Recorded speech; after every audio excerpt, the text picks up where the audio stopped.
This is Kirby Carpenter, 36, resident of Tipaw County, who passed away unexpectedly on Wednesday, November 30th, 2022, at his home. Kirby was born May 23rd, 1986, in Tupelo, Mississippi. He was a graduate of Kossuth High School and was a proud United States Marine. Known as a jack of all trades, Kirby was a businessman for most of his life who owned and managed two successful businesses that he sold, multiple rental properties, and was currently owner and operator of Mississippi Gold, Silver, and Coin Exchange. A friend to all that knew him, Kirby lived life fast, worked hard, loved people, and always looked sharp while doing it. He enjoyed fast cars, motorcycles, road trips, trying new foods, especially anything spicy, and fishing. Kicking back with friends and family while listening to good music or riding any back road were his favorite pastimes.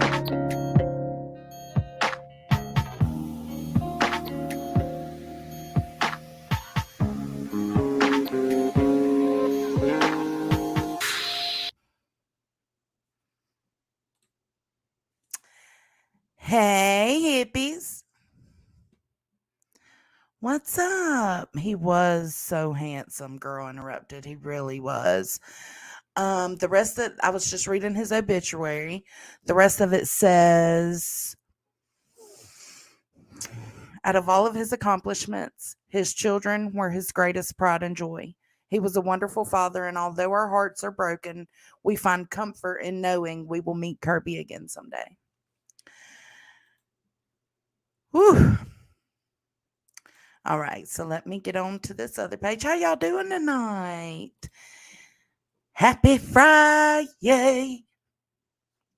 Let's see. I need to find the post.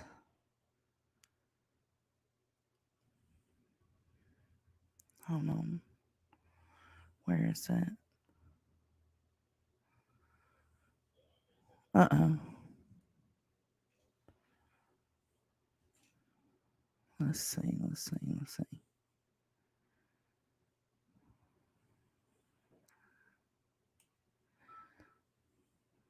Hold on.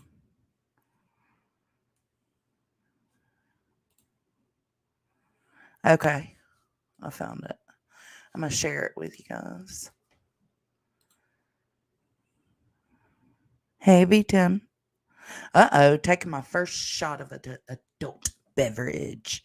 Yee.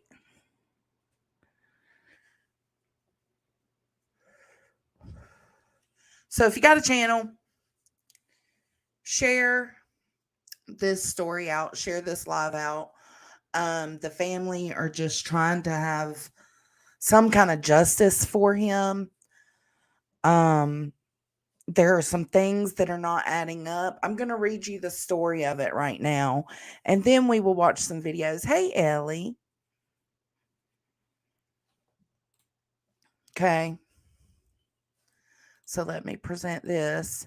This is Kirby Carpenter. I mean, his death is way beyond suspicious. Let me text mom.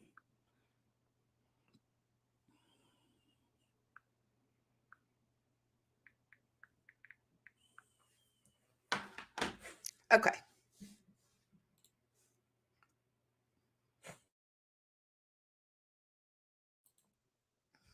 All right, let's jump on into it.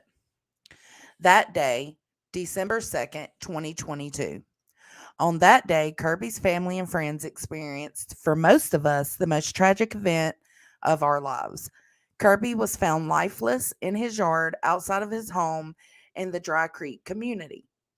Although each of us experienced this traumatizing day in different ways, how we found out, how we processed the news, the things we had to do afterwards, etc., we all had one thing in common. We had received the devastating news that we had lost someone we loved dearly. On Friday morning, December 2nd, Kirby's girlfriend contacted Kirby's mother via text message to inquire if she had heard from him. His girlfriend told his mother that he hadn't come home the previous night, which was very out of character for Kirby. Through continued text conversation, his mother realized something was wrong and asked his girlfriend when the last time she saw Kirby had been. His girlfriend told her that she had last seen Kirby on Wednesday morning, stating that when she left the home on Wednesday morning, Kirby was laying in the bed still asleep. Kirby's mother was immediately concerned, realizing through their conversation that Kirby had not been seen by his girlfriend for 2 full days. Mm. So he went missing November 30th and was found, November 30th and was found on December 2nd. His mother stated to the girlfriend that she would put an AP. Hold on. His mother stated to the girlfriend that she would put an APB out on Kirby. His girlfriend then asked his mother for the phone number of a friend of his who drives a truck, stating that she was going to contact him to see if Kirby had gone somewhere with him, since all of Kirby's vehicles were at the home and had not moved the previous day. Kirby's mother provided his girlfriend with the phone number of his friend. Kirby's mother was then told by his girlfriend that the friend told her that Kirby was not with him and that the friend had suggested she check the deer stand behind the home to see if he was at the deer stand. Kirby's mother asked if she or someone needed to come there, and the girlfriend told his mother to just wait, as she was going to first tend to the baby and the dog, and that she would then bundle the baby up and walk up to the deer stand to see if Kirby was there. After a little more than a half hour had passed, his girlfriend called his mother. His mother states that his girlfriend was speaking in a normal tone, effortlessly, and stated that she had walked to the deer stand and that Kirby was not there. His mother states that his girlfriend then said, "Kirby, Kirby, Kirby," and then the phone call was immediately disconnected, presumably by the girlfriend. Kirby's mother knew that something was wrong, so she immediately walked out of her workplace and headed towards Dry Creek. As Kirby's mother left her workplace, she made a phone call to her husband, who is Kirby's stepdad, and instructed him to get to Kirby's immediately, insisting to him that something was very wrong. His mother did this because their home is much closer to Kirby's than her workplace was, and she knew he could get there quickly, in and around about 5 minutes or so. Kirby's stepdad immediately got in his truck and sped to Kirby's house. He states that when he arrived at Kirby's home, he parked in the driveway, exited his truck, and hurriedly walked towards the home. He states he didn't hear anything as he walked toward the home until he passed by Kirby's truck, which was parked in front of the garage entrance, and that when he was about to step into the garage, he began to hear Kirby's girlfriend screaming, and he turned and looked to see her kneeling on the ground holding the baby while on the phone with a 911. Just a few feet away from where Kirby's body laid, only his boots visible as Kirby's body was covered. Hold on, I messed up there somewhere. Kirby's girlfriend screaming, and he turned and looked to see her kneeling on the ground holding the baby while on the phone with a 911 operator just a few feet away from where Kirby's body laid.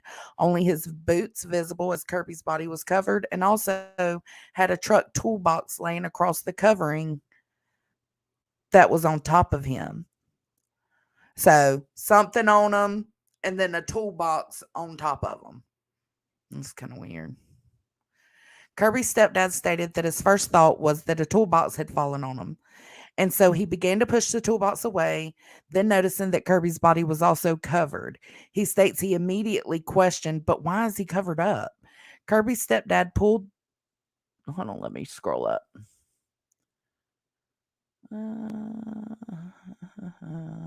Kirby's stepdad pulled the opposite end of the covering that covered Kirby's face. That's a tongue twister. Back to see if it was Kirby and if there was anything he could do to help him. But he said upon looking, he saw that Kirby had been shot and had passed,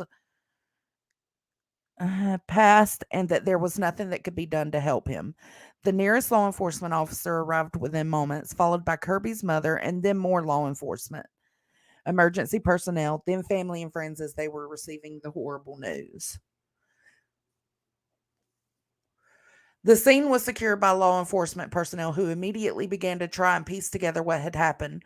Among other items, which won't be mentioned at this time, a Kroger receipt from Wednesday evening, 11/30, 2022, was found in Kirby's pocket, and the items that had been purchased from Kroger during that supermarket visit were located by investigators still inside Kirby's truck, which remained parked just outside the entrance of the open garage door. Investigators reviewed security camera footage from Kirby's visit to Kroger and confirmed that the clothing Kirby was wearing at the time he shopped there appeared to be the same clothing on Kirby at this time of death. So, yeah, he was killed when he got back from Kroger. Upon talking with Kirby's girlfriend at the scene, she stated to law enforcement personnel as well as to Kirby's family that she walked up the hill behind the home, straight up the hill directly behind the house to go to the deer stand to look for Kirby. When questioned if she took the side by side that was parked next to the back door to go up there, she stated that she did not, continuing to insist that she had walked up the hill directly behind the home. But she stated that when she walked back from the deer stand, she walked on the cleared out path that they typically used when going to and from the deer stand on the side by side, and that at the time she was walking down the hill while on the phone with his mother is when she saw a glimpse of Kirby's boots. There's videos that are going to make that make more sense. We feel that this is a good pausing point. The above is a lot of information to process. As we go on, there will be so much more. We welcome your thoughts, questions, concerns, opinions regarding the information shared thus far. Okay. What y'all think? Yeah, I did, Dad. I just sent her a text and told her.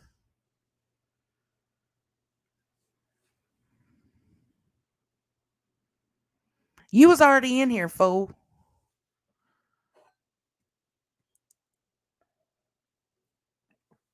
All right, let's keep it pushing. Let's see.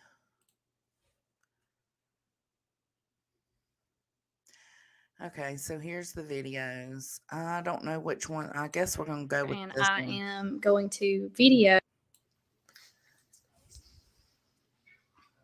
This is Casey. I'm Kirby's sister, and I am going to video the path that the person living in the home with Kirby at the time he was killed says that she took on Friday morning when she was going to look for him.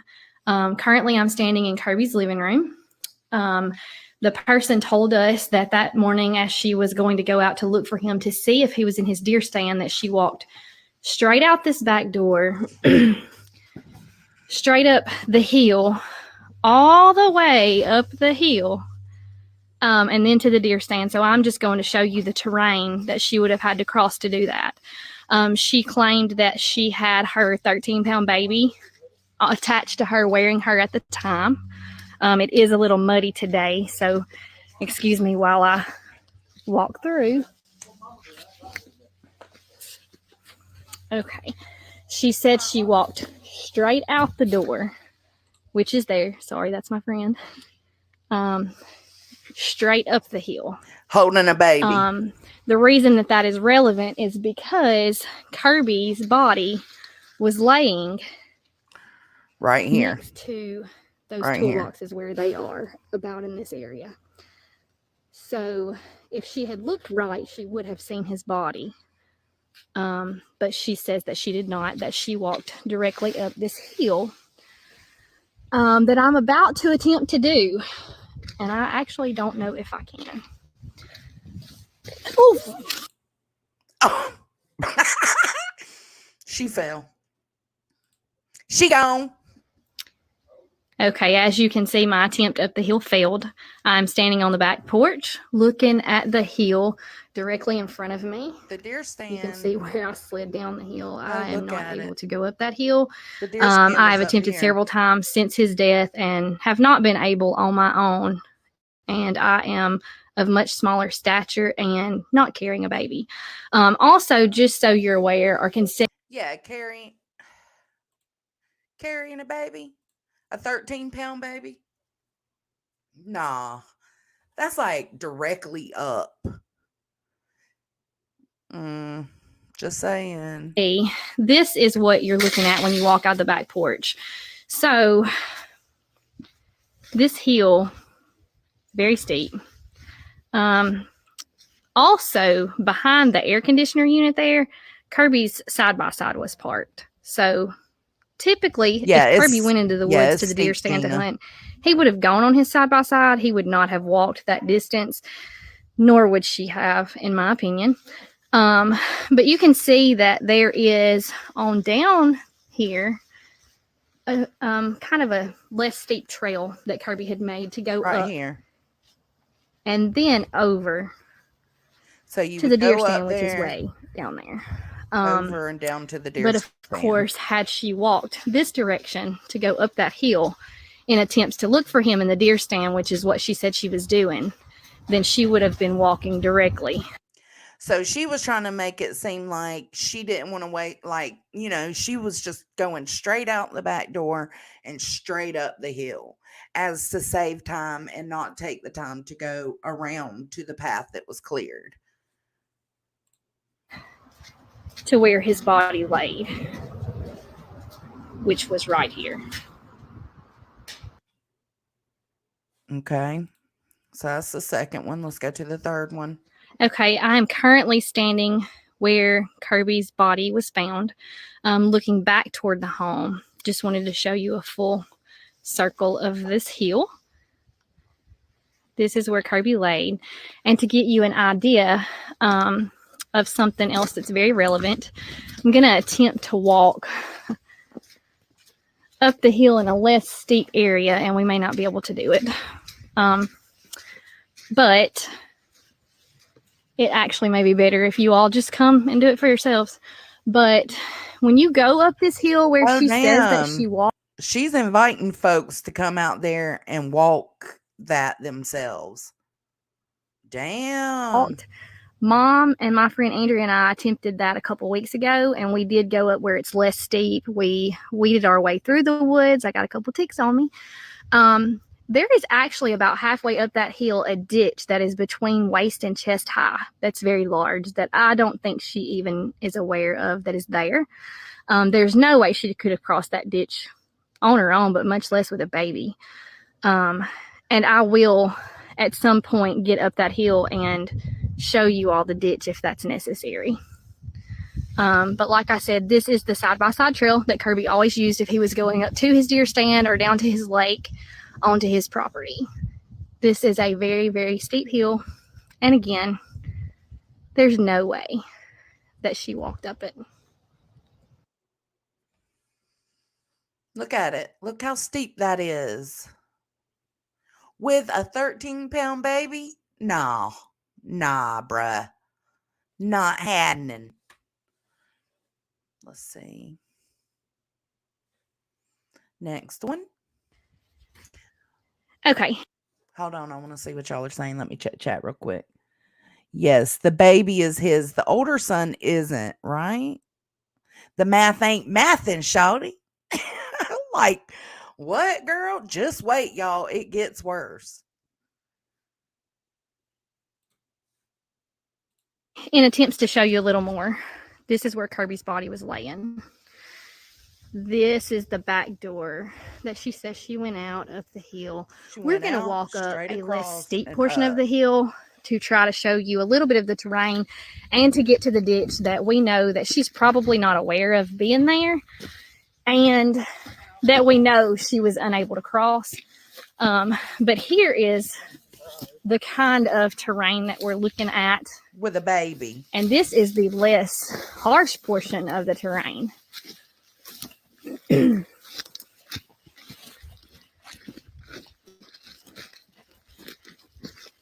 can see that we're now up behind the house. I'm losing my socks.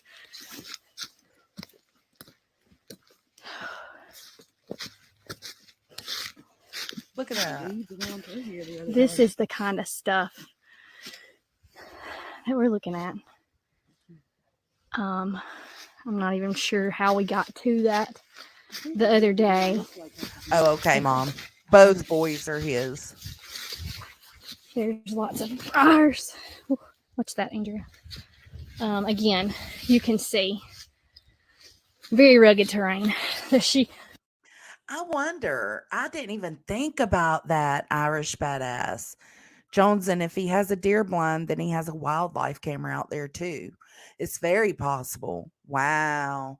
I wonder if they've thought, surely they have. It seems like he comes from a family of, hunters. So, yeah, Denise. Oh, okay. Fur baby. So the little boy, the baby, is the one that he has with this specific girlfriend at his time of death. He just Samantha, he died on November 30th and was found on December 2nd. Shauna, thanks for renewing your membership. Love you.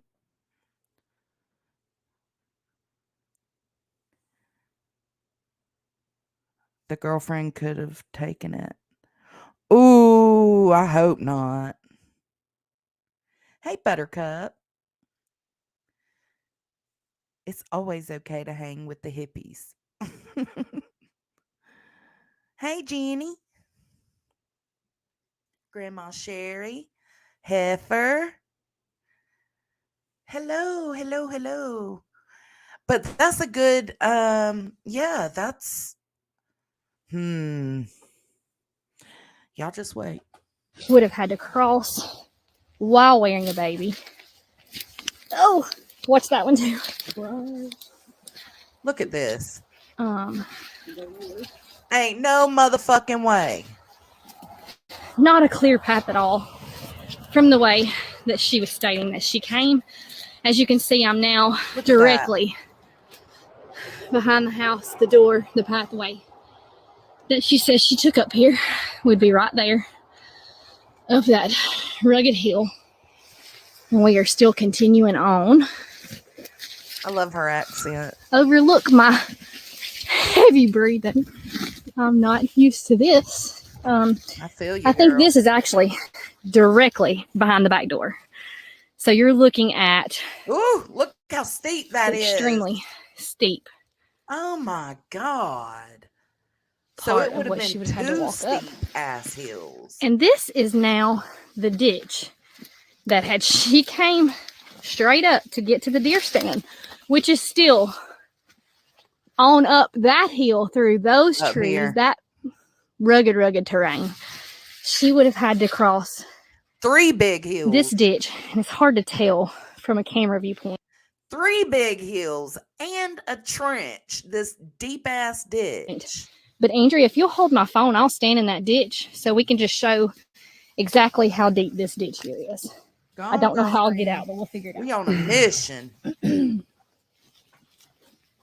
And please, anybody who's listening, just don't take me as being insensitive. I will laugh. I will add some humor, even when even when there's no reason to. It just lightens it a little. At least for me, it does.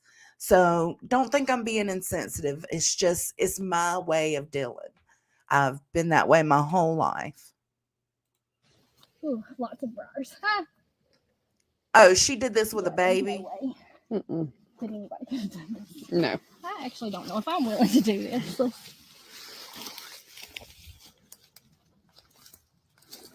You got me still. I got you. Whew. Ow. Sorry. I'm whining. I'm not made for this. Look, she did this with a baby, guys. I'm not even at the bottom of the ditch yet. I have A baby. Right now. Okay. So the path that she would have taken, or claims to have taken, would have led her. She would have had to come across this ditch, which you see is over waist high. And to get up on the other side, actually, this side of the ditch, look, is to here on me. It's above my waist. Keep in mind, she was carrying a 13-pound baby, supposedly. Not sure how she got over this, unless she really with a baby.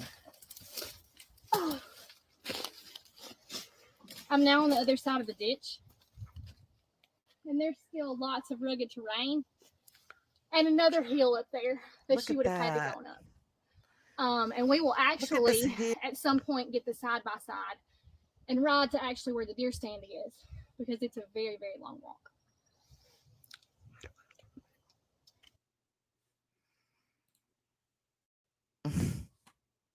Well, Said that she came back. What y'all thinking so far? Let me know. Let me know.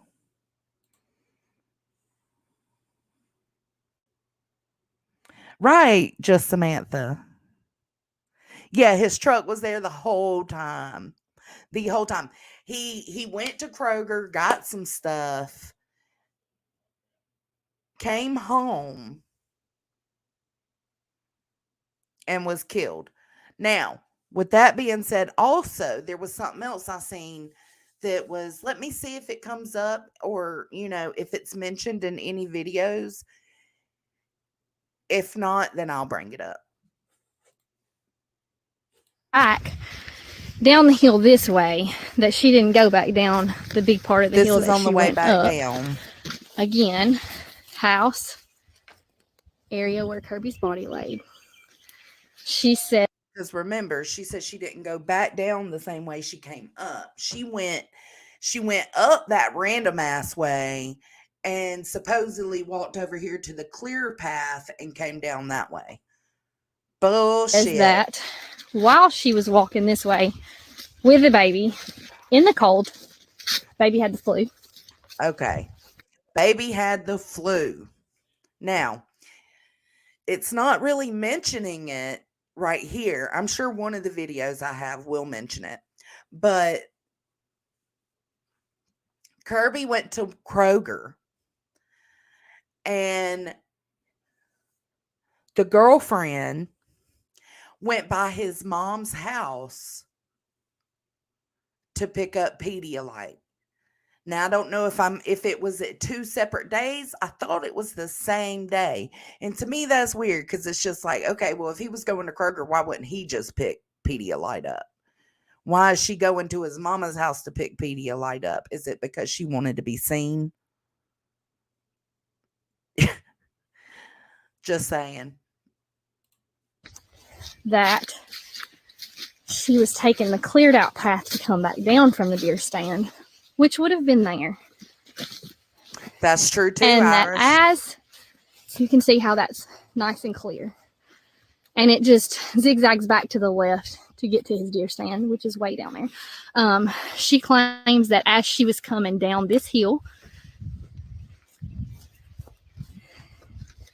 that this is the point where she saw Kirby's boots, which were the house in, not the gas tank in. Right here.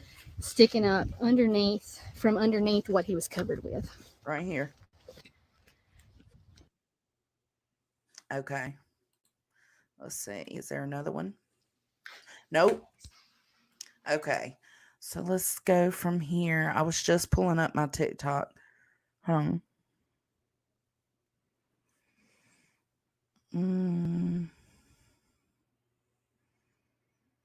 Let me drop this link for you guys. Hello to everybody coming in. Hello. Happy Friday. And we'll go over his pictures too in just a minute.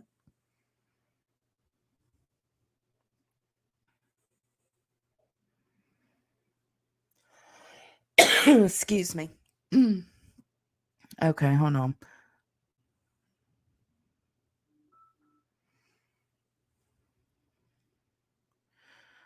Wow.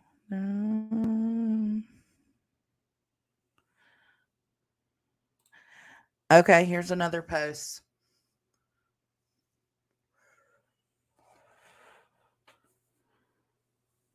Wow. We'd like to thank you all. There are now more than 10,700 of you for your support on this page. The messages of love and support have been so heartwarming for Kirby's family and friends. This definitely hasn't been the easiest for us, but there have been so many insightful and thought provoking discussions, and we appreciate that. We hope that the traffic here will ignite some movement on Kirby's case. Tonight, what we'd like to do is share a bizarre piece of information that we still haven't been able to understand.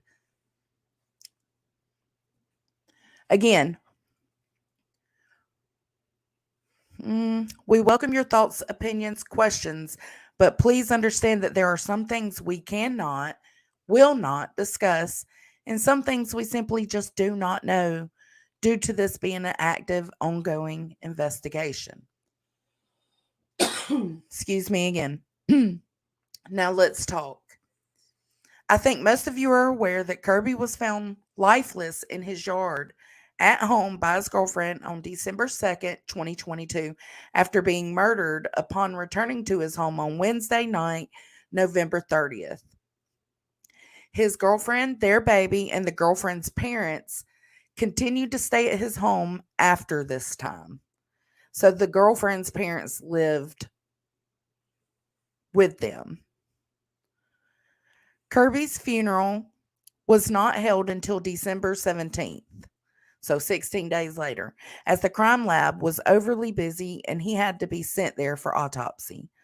Only a couple of days after his funeral and burial, the girlfriend and her parents left, with the girlfriend stating she was going to her grandmother's house in Pennsylvania to spend a week or so for Christmas. On the day of their departure, Kirby's girlfriend contacted Kirby's mom and told her that they'd be leaving that day and told her if she wanted to come see the baby and get snuggles before they leave, she was welcome to do so. When Kirby's mom arrived, the girlfriend told her that her parents had already left a couple of hours before and that she and the baby would need to get on the road soon as a snowstorm was expected to be moving into the area in which they'd be traveling. After Kirby's mom had visited for a bit, the girlfriend loaded the baby into her vehicle to leave. The girlfriend's truck wouldn't crank, and Kirby's mom provided assistance to try and get the vehicle to crank to no avail. So Kirby's mom called some friends over and they found the issue, repaired it, and his girlfriend, along with the baby, departed the home. Kirby's mother then let herself into the home. As she walked through the house, she made her way into the bedroom that Kirby and his girlfriend shared. Out of curiosity, his mother opened the dresser drawers that had previously held his girlfriend's clothing items. All of her dresser drawers were empty except one. In that one dresser drawer, Kirby's mother found something very puzzling. Both Kirby's girlfriend and her father had hand okay. Kirby's girlfriend and Kirby's girlfriend's father had handwritten their last will and testament dated just a few days after Kirby's death and left a copy of each of their will in that drawer. So the girlfriend and her dad. Why? Why? Whether this information is relevant to Kirby's death or not, it's definitely been puzzling to all of us, and we would like to hear your thoughts on this peculiar finding.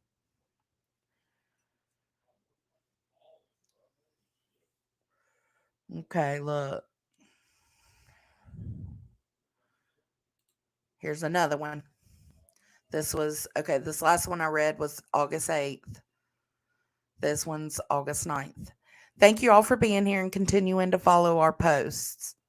Your support has been overwhelming, and we hope helpful in trying to get justice for our Kirby. Today, what we are sharing is not directly related to Kirby's death. However, it's another very interesting fact and provokes even more concerning questions. Kirby's family reached out to Kirby's girlfriend a couple of weeks ago on his baby girl's first birthday. A message, and it says see photo. So here's the message. We'll go ahead and read it. A message. Okay, so this is what Kirby's mom sent to the girlfriend. I cannot believe Enola is a year old today. Please give her the best birthday wishes from Aunt Casey and give her our love. My heart aches that her daddy isn't here to celebrate with her and that we've had to miss out on so much of her life and can't see her today either.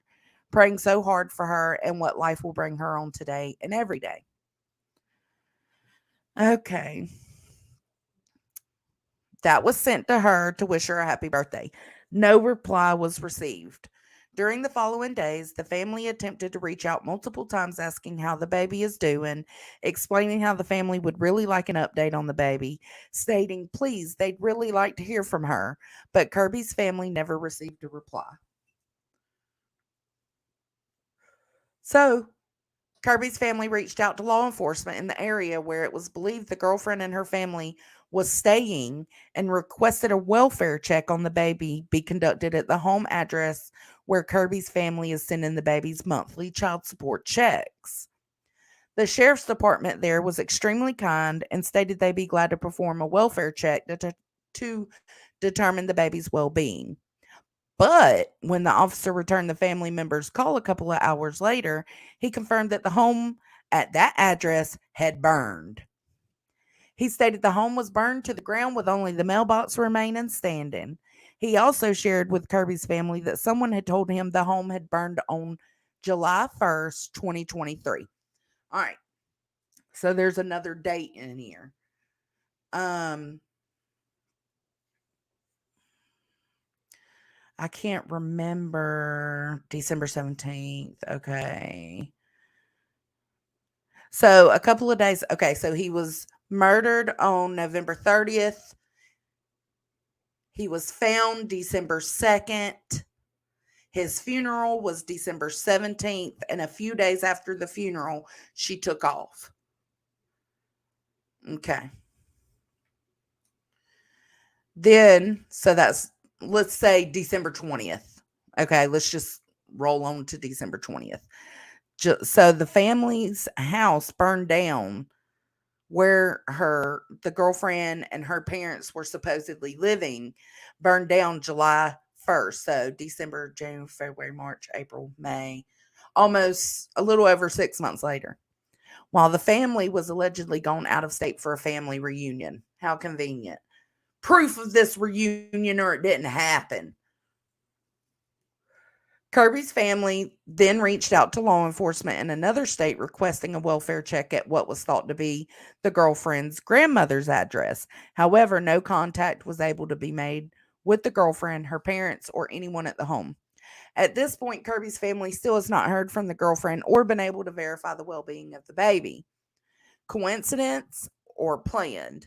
Who knows? But sure is fishy considering their abrupt departure from Mississippi in the days following Kirby's funeral. Because remember, she told Kirby's mom she was just going to visit her grandmother for Christmas for a couple of weeks. But all her shit was gone when the mom walked in and checked the house out.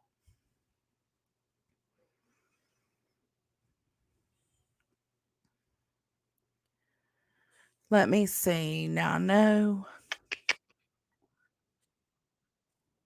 Today. Stop talking. Sorry. Hey guys, it's Laura and my daughter Brianna, and we are going to tell you what happened to us today in Denton. So she had to go have lab work today to favorites. Okay, let's look because I don't know if these tell anything. Let's see. All right, guys. Have you guys heard about Kirby Carpenter, a Mississippi man who was unalived on his own property November 30th of 2022, and it's still gone unsolved? If you haven't, then let's talk about it. Okay, guys, this one has got me so messed up that I haven't even got my makeup on for you guys or anything. So now there's no specific events leading up to this that we know of that would signal. What's your question, Dad? Yeah, there's a lot of strange things happening around this case. So, and then the only thing she left there, I think the sister says the only thing that the girlfriend left there was the clothes and shoes that she wore to the funeral. So she says, hey, I'm going to go visit my grandmother for a couple of weeks. You know, basically, I ain't leaving forever. I'm just going for a visit. Mom goes in, realizes that's not the case, lets it go because she's gone. Mom messages about the granddaughter on her birthday, didn't hear nothing back. Continues the message, didn't hear nothing back.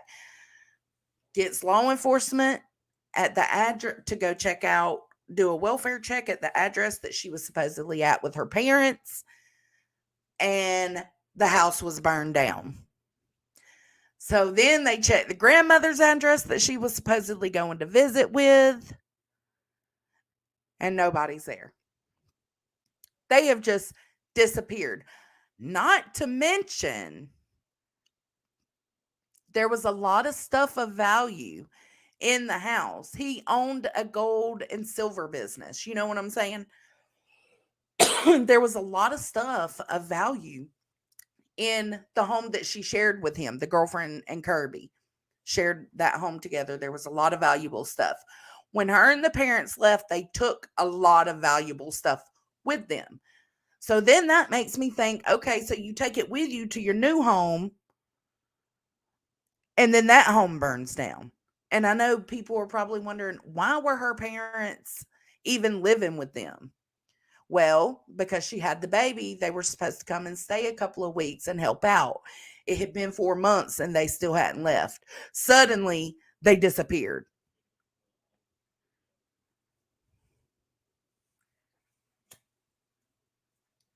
So, did they take all the valuable shit into the new house that they went to, or the parents' original house, whatever? Did they take the stuff with them? Yeah, I'm gonna show a picture in just a bit. I don't know if there's. I think they show a picture on these videos. Let's keep watching. That this would, should, or could have happened. But let me tell you what we do know. So it is said that Kirby's live-in girlfriend, whom they have a 4-month-old child with at the time, left for work Wednesday morning while he was asleep in bed. She came home Wednesday night. He never showed up. Thursday, she leaves, goes to an appointment, comes home. He's still not there. So Thursday afternoon, she even goes to his mother's house to get Pedialyte, I guess because their child had a cold or something like that, and comes home and he still never shows up. So then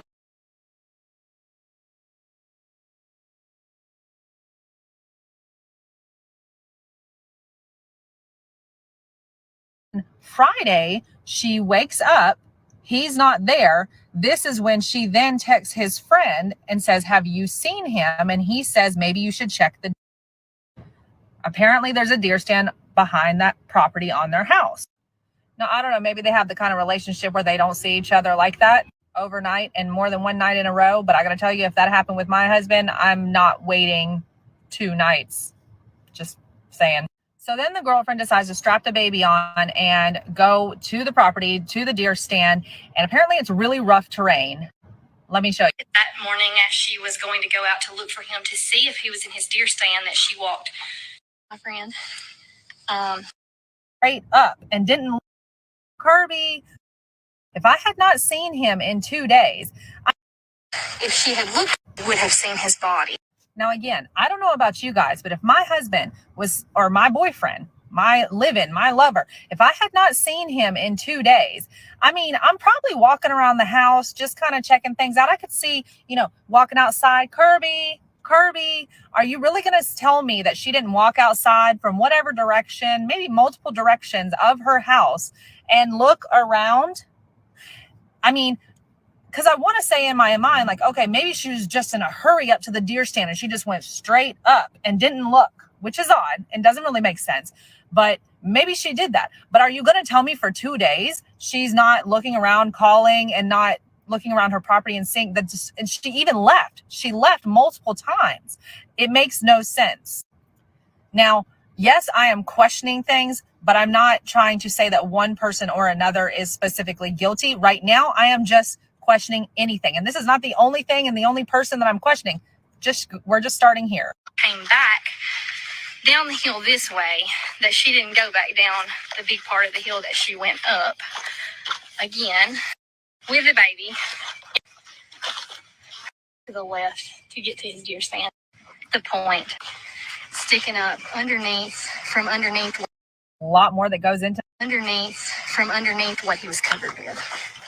Now, guys, we have just touched the iceberg on this one. There's actually a lot more that goes into this, and I started taking notes, but we just don't have time to talk about it on this one. So you have got to go to the next one and hear so much more. Let's talk about Kirby. All right, guys, have you guys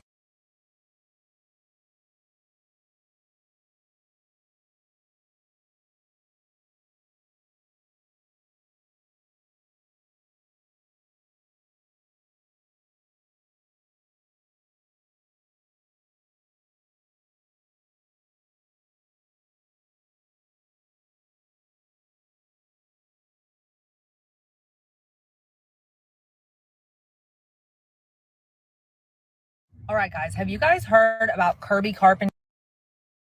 All right, guys, so a ton more questions. We are back with part 2 about Kirby Carpenter, the man that was unalived on his own property, November 30th of 2022, and it's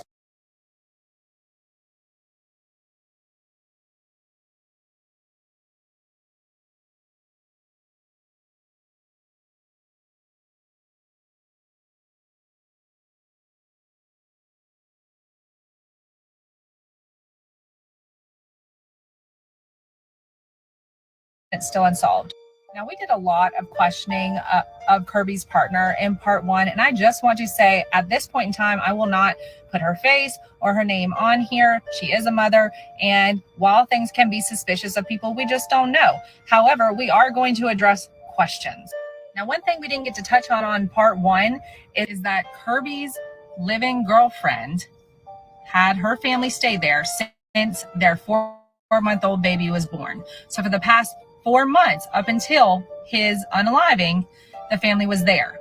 But get this, the day before Kirby was unalived is when this family packed up and left. They left abruptly, November 29th. There was apparently no warning. They just packed up and left. Yes, I know that looks suspicious. So according to family that I've spoken with, because one of my questions was, did he really pass on the 30th? What if it was the 29th when this family supposedly left?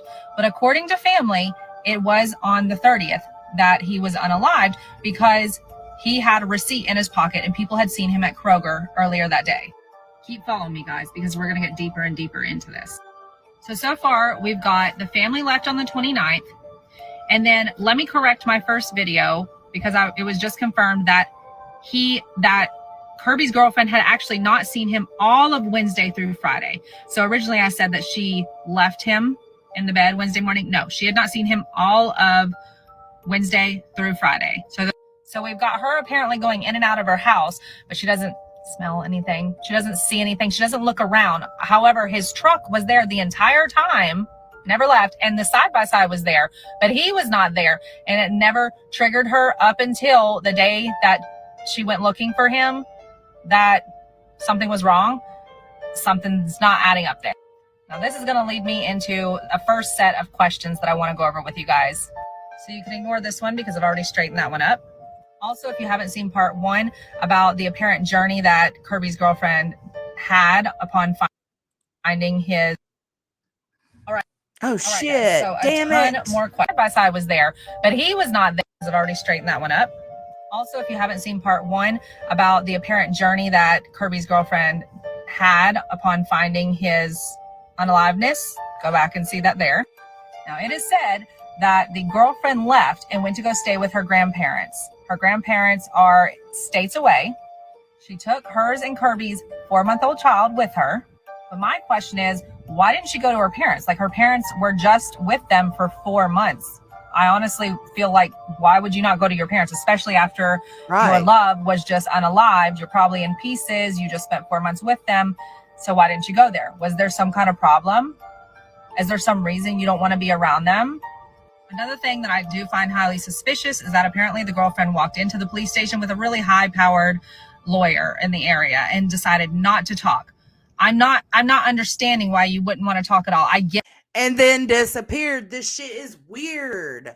that spouses are usually implicated as like first line in questioning and stuff like that. But apparently there's been no cooperation. I don't know if that's completely true, but that's what I'm hearing. At first, she was in touch with Kirby's family, and now she's completely cut that off. She apparently took all the things of value in the house with her. Although I have to say that doesn't necessarily imply guilt, because I mean, if I were leaving my house and not knowing for how long, I would probably not leave anything of value either. And what we're going to get into in a later video is what exactly the type of things were in their house, because Kirby actually did pretty well for himself, and he had a few businesses, and one was in the silver and gold business. So we'll talk about that on a later video. Now, as you've been able to see, there is a Justice for Kirby Facebook page.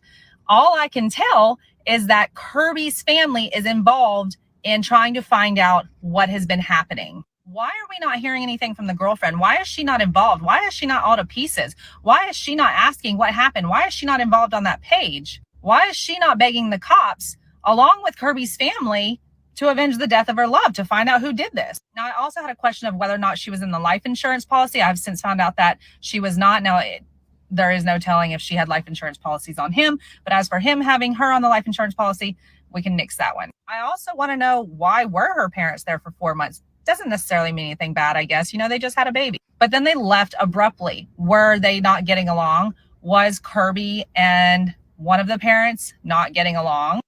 Were Kirby and his girlfriend having problems? Were they having problems leading up to this? Was everything okay in their relationship? I know having a baby is stressful. Listen, I get it that maybe the cops are doing their job and this is an active investigation, so they're not going to tell us every step of the way, and maybe they've eliminated the girlfriend or other things. But the thing is, if that were the case and the girlfriend were eliminated, they would have at least told the family. And while the family is not implicating anybody or putting blame on anybody, they are suspicious of many different situations and people. And so that has to tell you that the cops have not ruled anybody out, which then tells you that those people, as in the girlfriend and maybe even her parents, are not cooperating and helping. Or either the cops are not moving forward. What, are they scared of the lawyer? I don't know. But this does not need to go unsolved. How are we, 10 months out? And there's nothing on this. Mm-hmm. So there's literally possibly like a psycho in this area in Mississippi just roaming around.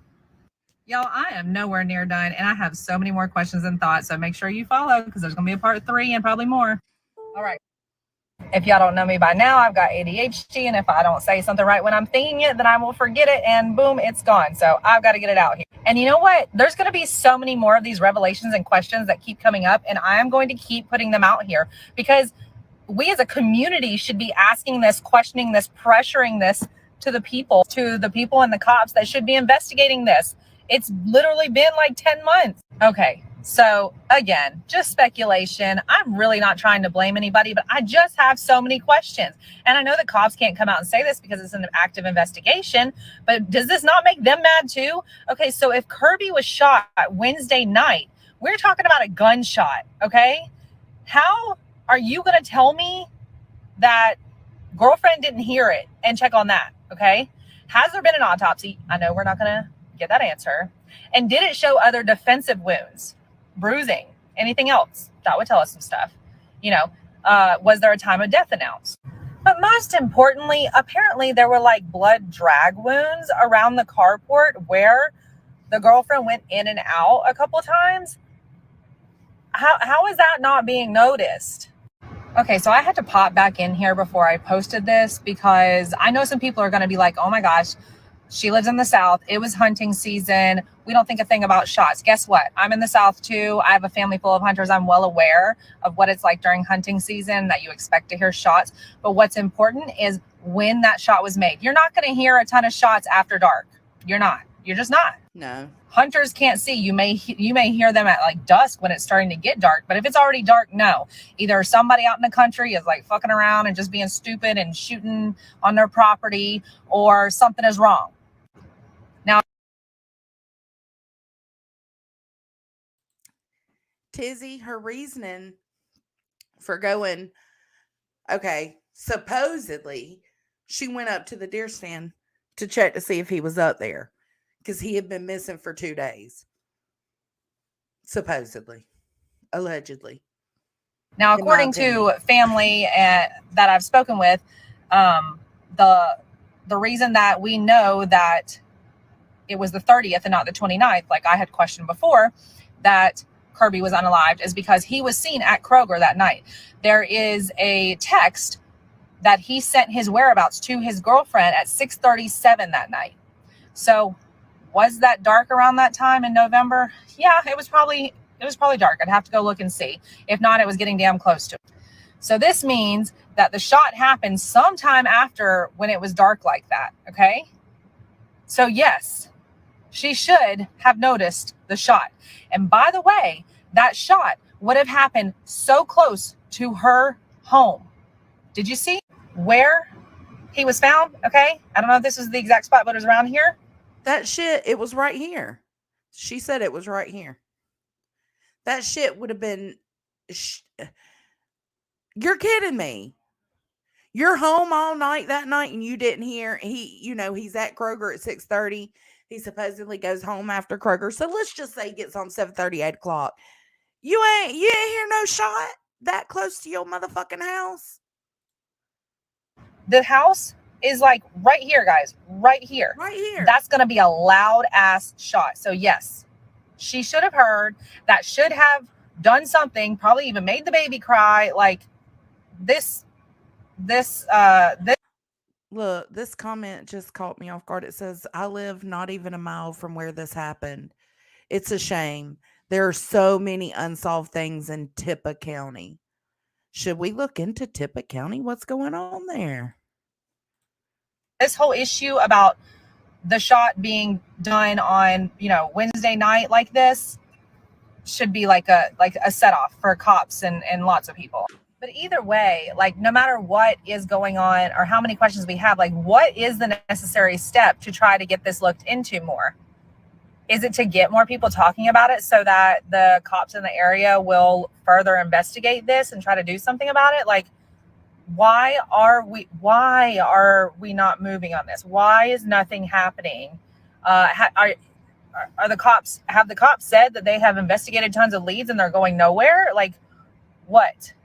You guys. So law enforcement just isn't saying anything. If you are not a part of this group, go follow it and try to get part of this community.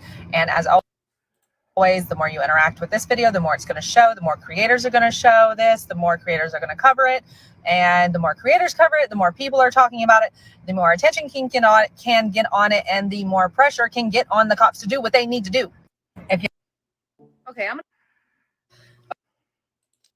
Okay, guys, back talking about Kirby Carpenter, Part the 5. man who was unalived on his property, November 30th of 2022, still unsolved. So I am talking to family to try to make sure that I get correct information, but a thought just came to me because I keep asking in my videos, like, what is going on with this case? Why is there not more development? We're at least 10 months out. So I go and I look up Kirby Carpenter, MURDR, in Google, right? The most recent thing that I see is December 8th and December 6th.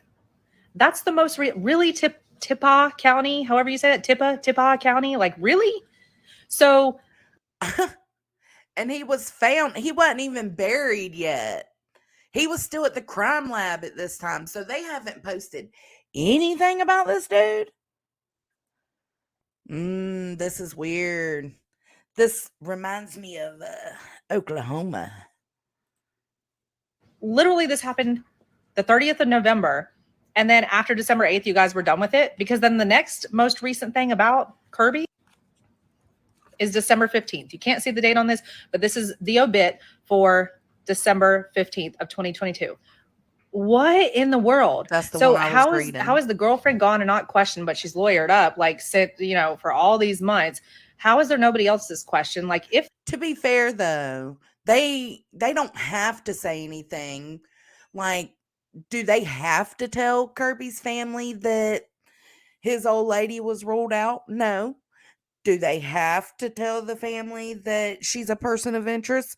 No. They choose what to tell and not tell. So to be fair, they could be still doing the investigation. I mean, just think about it. It takes a long time. What if they got a warrant for her phone or something, or her parents' phone, and we just don't know that? It's very possible. If there is, like, can you guys give it? There's been no what's that called? Document dump. There's been no documents.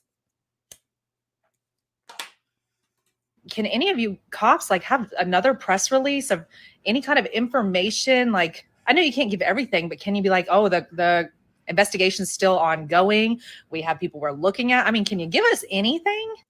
Okay, guys, back talking about Kirby Carpenter, the man who was unalived on his property. Next video.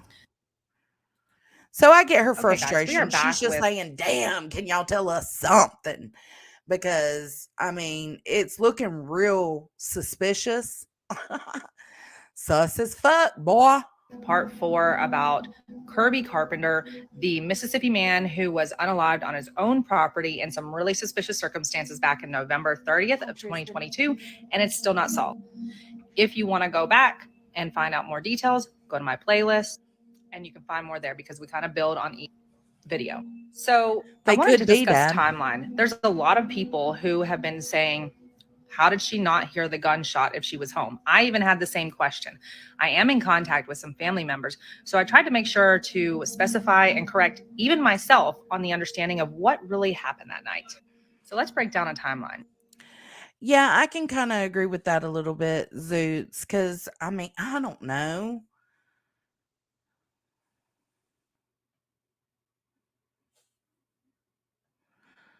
I feel like most of the time representation is the smart way to go about things, right? Now, let me remind you. But it can also make you look suspicious as fuck. So, I mean, it's just everybody thinks so differently about things. After 4 months, Kirby's girlfriend's parents living with them after the birth of their child, they just left on November 29th. Well, on November 30th, the day that Kirby was unalived, he gets a text from his girlfriend saying, "Where are you at?" Now, he was at Kroger's. He went to go get something from the grocery store. But he texts back and he says, "Gino's," meaning he's passing Gino's. Gino's is about a 10 to 15 minute ride to Kirby's home. So if it's 6:37 when he's passing Gino's, it's safe to say if it took him 15 minutes to get home, let's say he got there around 6:55 p.m. Now, it's already dark. It's November 30th. It's already dark at this time of night. So don't try to say, "Oh, it was hunting season." I come from a family of hunters. I'm well aware of all about hunting season and how, yes, during the day and even towards dusk, you don't think a thing about it. It was well after nighttime. Listen, the hunting thing doesn't matter either way because he was covered up by two different things. He was covered up with some cloth material, and then the toolbox was on top of that. So, no, come on, guys.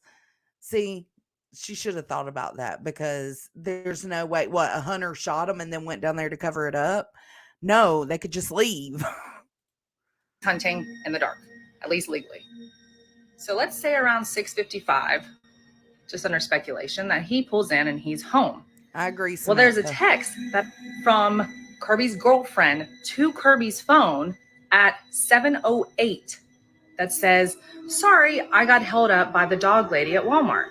No answer from Kirby's phone. Because guess what, guys? Kirby was already unalived. In fact, that's okay. So Kirby was at Kroger while the girlfriend was at Walmart. This it is said that it most likely happened right away after he got home. So again, 7:38, she's texting him. Well, okay, but here's the other side. Kroger does have things that Walmart doesn't have. After he's unalived, saying, "I got held up by the cat lady at Walmart. Do you want me to bring home Chinese?" Guess what? 7:22, still no answer. She sends question marks. I agree, Dad.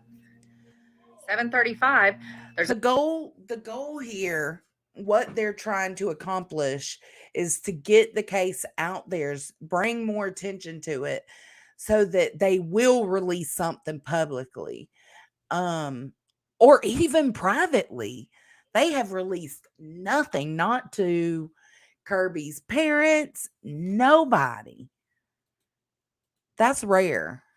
There's another text from girlfriend to Kirby's phone that says, "Babe, where are you? I'm still here, sitting and nursing the baby." So remember what I said, that at 6:37, he says he's at Gino's. And let's just say he got home around 6:55, and then he was unalived shortly thereafter.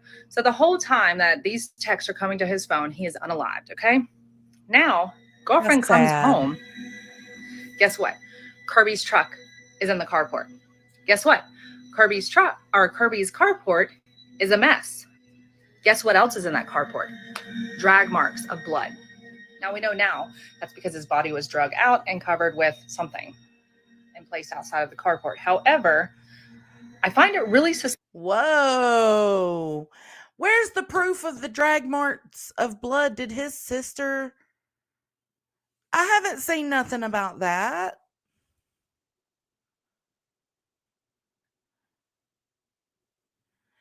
Yes, I will. I will. I'll put all their links in a community post after this live.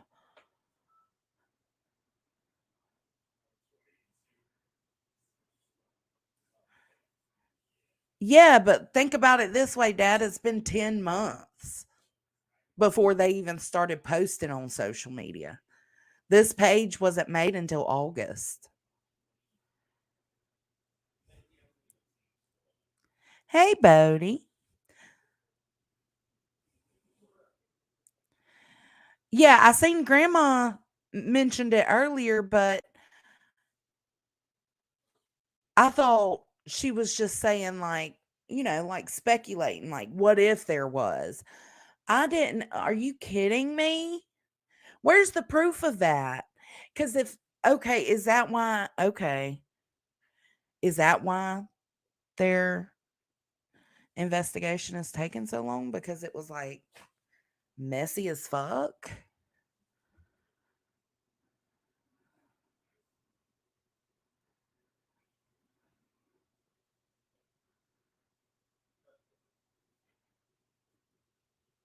Maybe, Dan. I don't know. It didn't say. Let's see. Let me go back down here.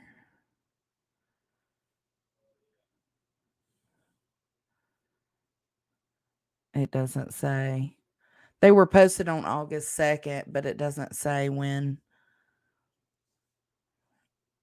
But it does still look like earlier than spring in those videos.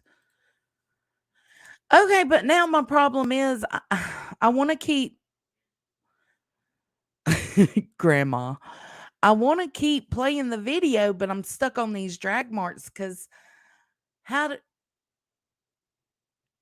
okay, but Mama, this video where she's talking about the drag marks was posted on 8/7.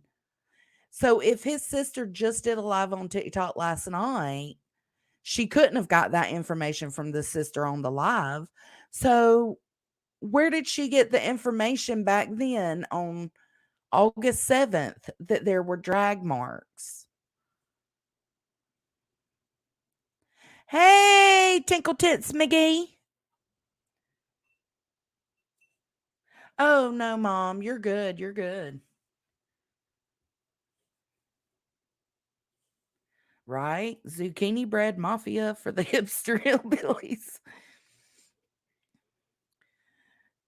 Mama, tell Caden you've got a headache. Don't let him drive you nuts.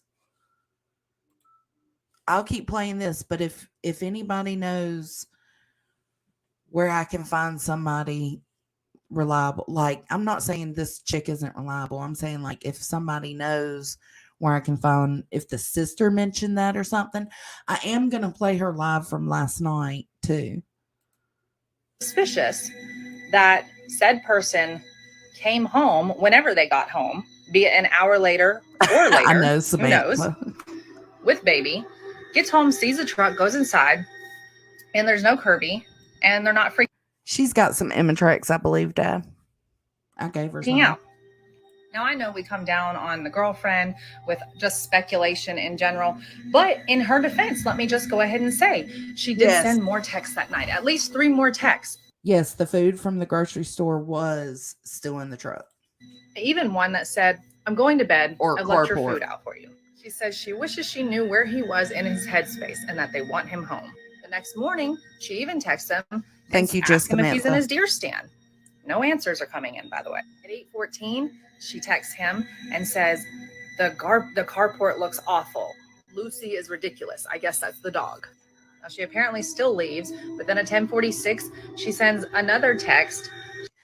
Dad says take your Imitrex, Mom. Showing where she was at from the doctor's office because she took the baby to the doctor, and it's a sticker from the doctor's office with the baby's height and weight. Now, I'm guessing soon after that is when all the worst started to happen. And let me remind you with this video. It was the same day she found him, Bodie. He was shot and killed on November 30th, and on December 2nd, she went and checked the deer stand, and on her way back from the deer stand is when she seen him. So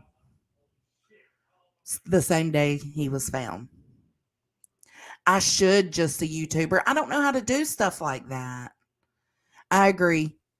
Tinkle Tits, I agree. I love your name, by the way. 12-2, check the deer stand. Grandma Sherry's the shit. Look at her. Her and Samantha are on it. Is Samantha a mod in here? Samantha? Ooh, no. I can't just, I mean, yeah, I can. Go ahead.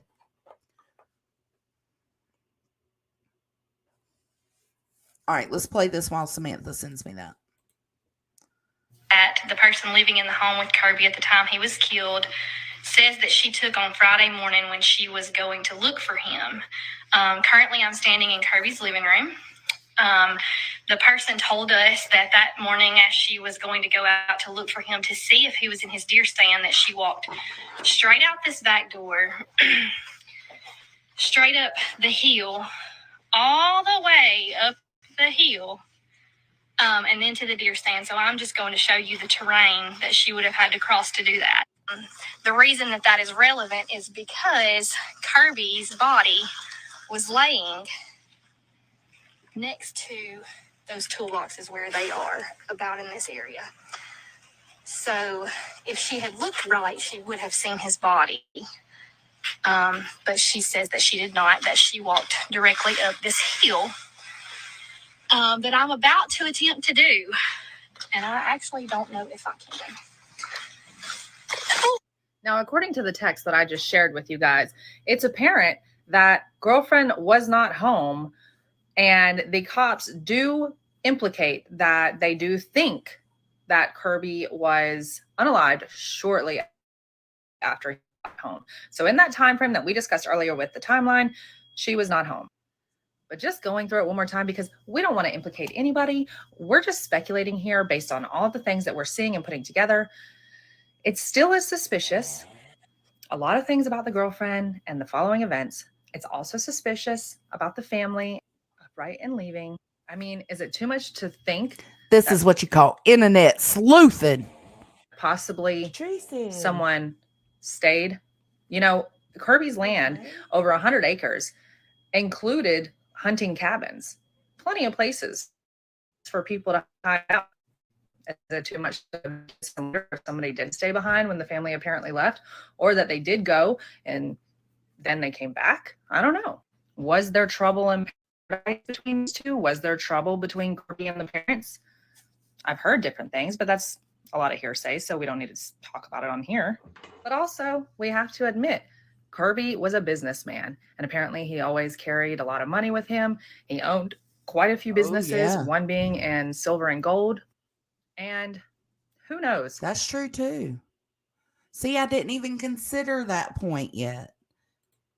It's very possible that a random person wanted to come and rob him. However, I find it kind of odd that I don't think anything was taken.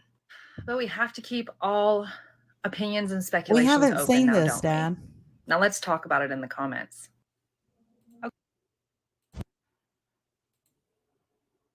Okay, guys, so we are back with another video about Kirby Carpenter, the man who was unalived on his land November 30th of 2022, and it's still not solved. Now, I have a much more explanatory and longer version of this video that you can go see. It's going to be part 6, but here's a short version if you are low on time. Okay, so you guys already know that the girlfriend and the parents are kind of suspicious because the parents, after being there for 4 months after their baby was born, just up and left November 29th, which is the day before Kirby was killed. However, Kirby was missing for 2 days, and the girlfriend apparently didn't find anything until December 2nd or report him. Okay, so fast forward to the funeral on December 17th. So the girlfriend's family comes back down for the funeral. They have the funeral, and then Kirby's girlfriend calls Kirby's mother and says, I'm going to leave. I'm going with my parents out of town. I'm packing stuff up. You can come see the baby if you want to snuggle for a while. So Kirby's mom does just that. She comes over, she snuggles. Kirby's girlfriend even has a little bit of car trouble, and Kirby's mom calls somebody to come by, fix the car, and then they're finally on their way. Now, when Kirby's girlfriend leaves, Kirby's mom decides to let herself in the house. She's curious. She wants to know if she took everything or if there's any signs of her coming back. Who knows, right? So she goes to the bedroom that the girlfriend and Kirby shared. She opens up the drawers and everything is bare except for 2 handwritten wills. Okay. These wills are from Kirby's girlfriend and Kirby's girlfriend's dad. Now, they are also dated after Kirby's death. So 2 handwritten wills is all that's left in empty drawers, dated after his death. I'm going to tell you exactly what I think about that. It seems to me that there's been a lot of suspicions around the girlfriend and the family's involvement in Kirby's unaliving. I try not to speculate and call this outright their fault because there could be many people and situations that could be implicated, but all signs are kind of pointing to them. And this just makes it even worse, okay? Because to me, this seems like that these 2 have written handwritten wills and left that there because they're planning that if something were to go entirely wrong and they go down in a blaze of glory because they've gotten caught, then they've got these wills, because I guarantee the will involves the baby. Now, we haven't talked a lot about girlfriend's dad, but girlfriend's dad has got a really shady past. And so now that this will thing has come out, let's dive into him because things are just not looking up for them. If you watch any of my previous videos, then you can tell that I'm pretty damn curious about the father's possible involvement in this whole thing. Well, don't ask me how I found it, because when I get on a roll and I get knee deep into researching, I go all over the place. And let me show you what I found about the girlfriend's father. He's got a nasty past. So this takes us to a story from the Chicago Tribune, a buck tale of rack and maybe ruin. This was back in May 28th of 2006. This is a story about... Now remember, guys, do your own research. Do your own research. Don't take anything anybody says is gospel. Do your own research. Jeff Spence, the girlfriend's father. So apparently there was this absolutely humongous white-tailed buck, biggest one ever recorded, named Goliath, okay? This deer, this buck, ended up on Jeff Spence's land. He claims that he bought it from an Amish farmer. Now, if you'll notice, Jeff says the bottom line is I was not guilty then and I'm not guilty now, because it happened, to be exact, October 19th of 1999, when someone crept onto the property of Goliath's owners, Rodney and Diane Miller, and shot the deer with a tranquilizer dart. Then the deer was dragged through a hole cut in its pen and loaded up into a pickup truck. Now, the deer wasn't seen again for nearly 4 years. Finally, a group of deer farmers visiting Spence's farm on July 29, 2003, got a good look at the large buck that Spence had named Hercules, and they showed the Millers the pictures because they recognized it. Now, Rodney Miller, Goliath's original owner, said as soon as he saw the picture, he froze. He knew immediately. And guess what? The Millers got a court order to recover Goliath the next day, and a DNA test confirmed that it was Goliath. A year after all that, with the DNA test and being caught, Spence was finally charged with theft. Despite his claim, he continued to say that he didn't steal him. Now, Spence went on to never admit to his guilt, and he even said that he had an alibi for where he was at. Now, I'm sorry, but there's a lot of thought, which leads me to see that he could have definitely put some thought into planning out this whole thing with Kirby. I'm sorry, and it's just speculation. Maybe it's not true. I'll take the video down if it turns out it's not. But but my spidey senses are tingling. Okay, guys, so we are back with another video about Kirby Carpenter, the man who was... I don't know. I personally feel like that's a little reaching. But it is interesting that the dad has that weird past. Like,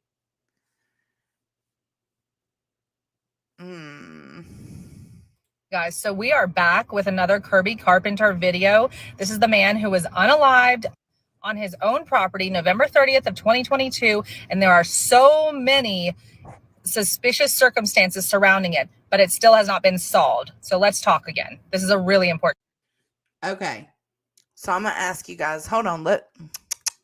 We got some members. Miss Mo, thanks for joining the Hippie Hut. I'm sorry I didn't see it when it first came through. Shauna N. I think I already called. Yeah, I already told you thank you, but thank you. Thank you again anyways. Shauna. And then Tinkle Tits McGee joined. Thank you. Welcome to the hippie hut, man. Let's vibe. All right, so I'm gonna let you guys decide. Y'all want to do a poll? Do we want to watch more of this girl, or do we want to go straight into the interview with his sister from last night? Here, I'll put a poll up. You want to do that? And we'll just go through her Facebook and his pictures while we let the poll go. Excuse me.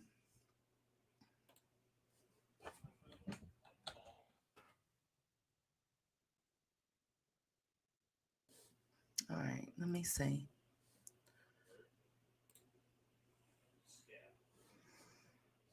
Okay. No, how do I do it? I don't remember. Yeah, I do. There it is.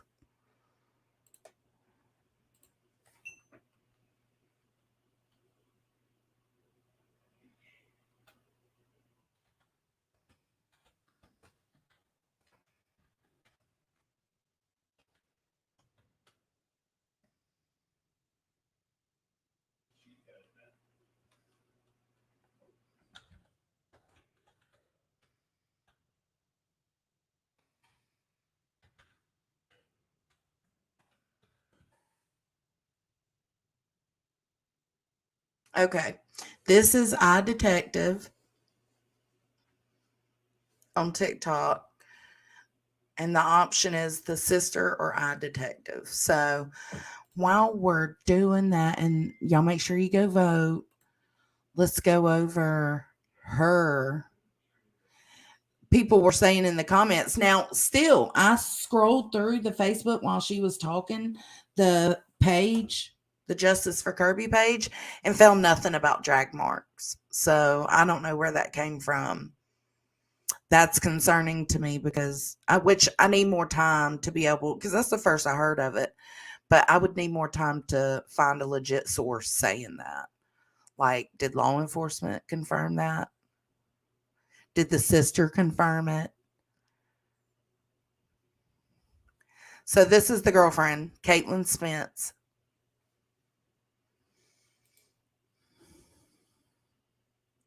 She's got most everything. Yeah, everything's done.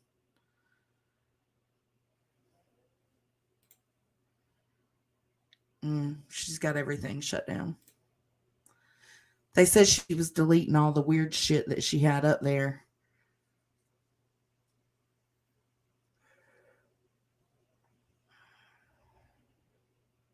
When was it? This is 2021. Jesus. Well, you can't see her that well, but that's her. Let's look.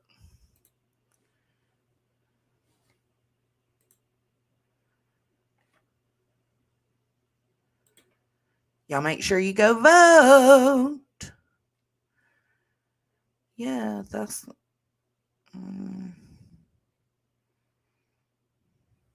Okay, no, it's none of these. Okay.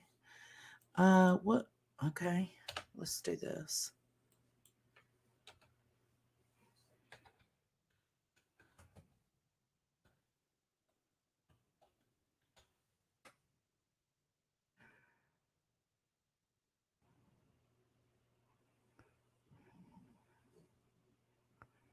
Oh, this is him. Oh, damn. That was easy. Look at that baby.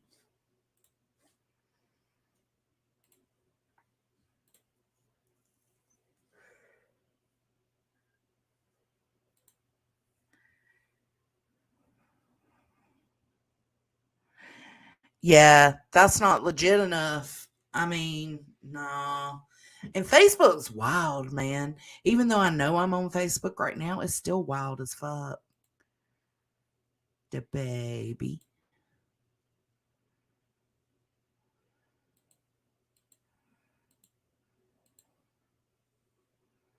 Huh. It's a pretty good looking dude. Damn, Kirby. A little too skinny and tiny for my taste, though. Damn, homie.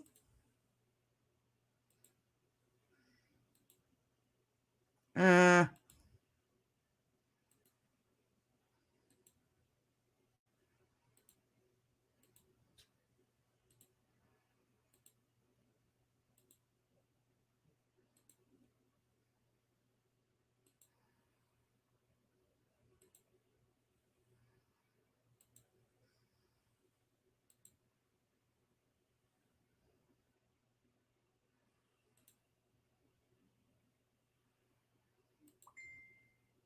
this is 10 years ago, guys.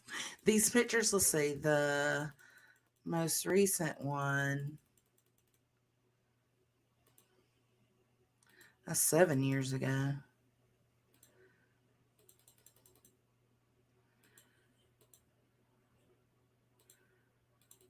(2020, 2021). What'd it do? Oh, that was it. Okay. So that was his latest picture. April 16th, 2022.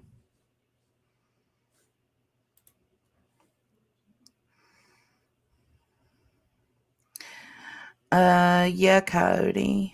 November 30th, 2022. Oh my God. What? At 7:30 p.m.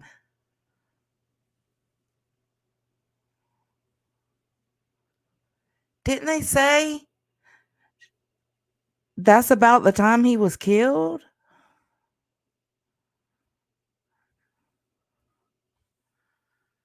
Oh no. Did y'all catch that?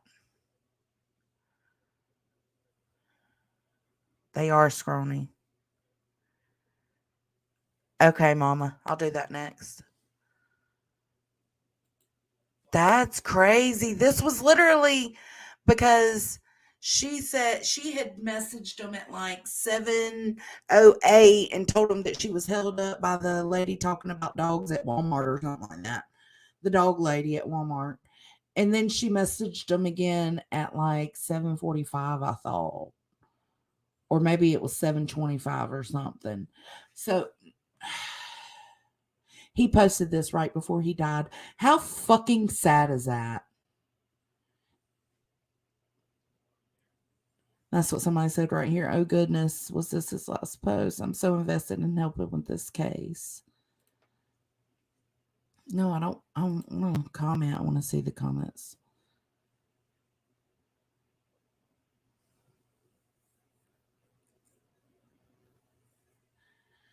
They're talking about a troll in the comments. Okay.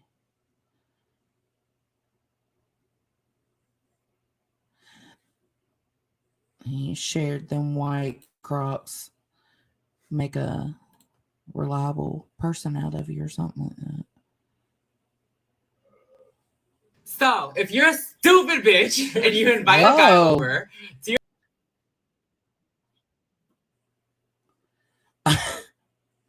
that is not what he shared. I don't know why it pulled that up.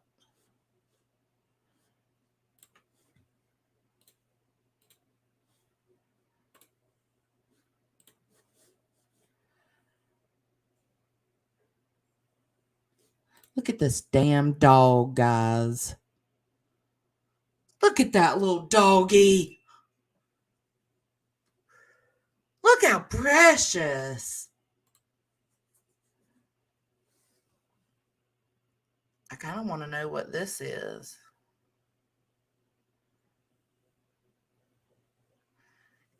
Considering it was his last post, like moments before he was murdered. Bad.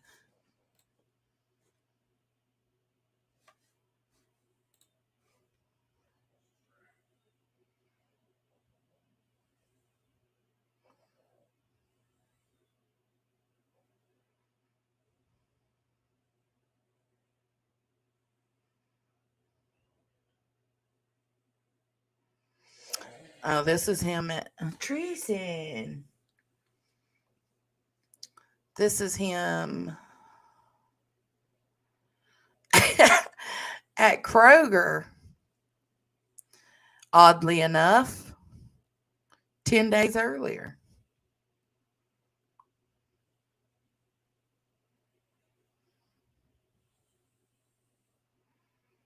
Okay, so he was probably a pothead.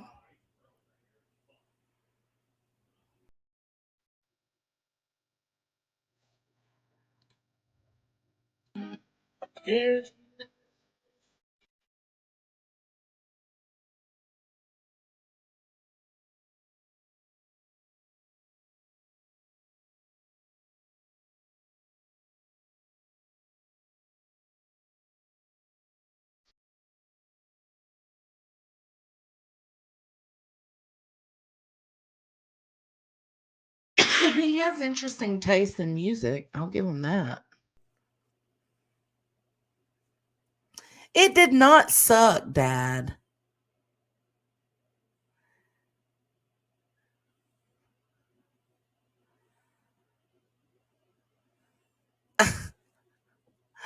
I liked it. I even like this little folk music. All right, let's see. He posts a good bit. I mean, every few days.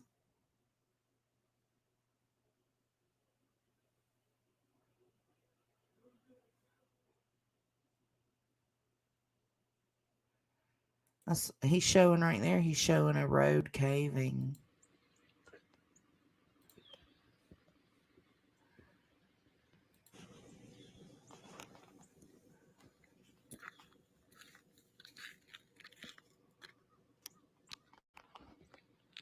Wow.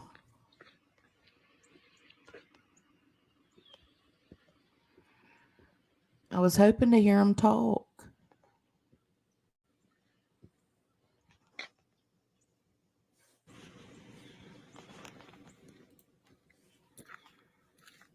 No such luck.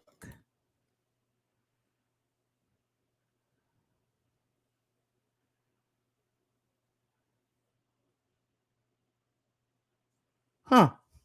All right, let's check the poll.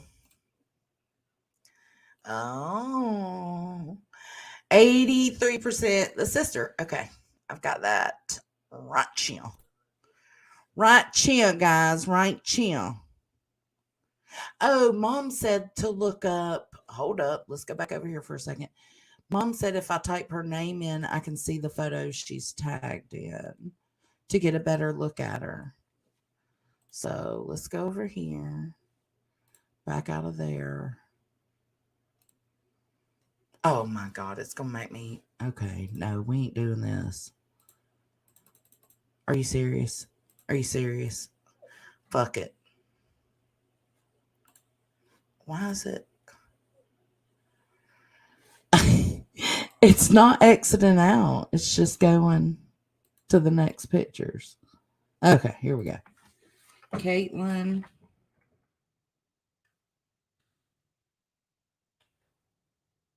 What's her name? Spence.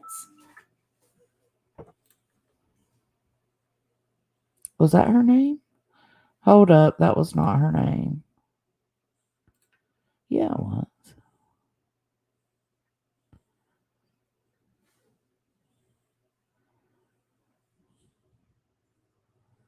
Well, I was able to find it a minute ago. Oh. Okay. Caitlin Kirby, Justice for Kirby. It's not Caitlin Spence. It's not pulling her up now.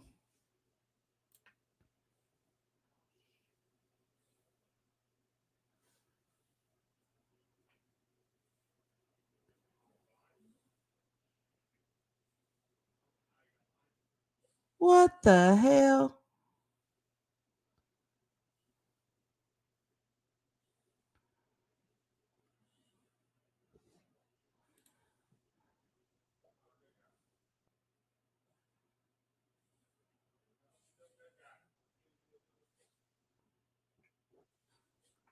Oh, thank you, just Samantha. Mama told me about it, and she was like, this is something you should go over. It did not suck ass. Kathy, you behave. Oh, okay. Well, it's not pulling her up. I don't know why. It did a minute ago. Oh well. Okay, let's go back over here and let's go watch the interview that his sister did last night.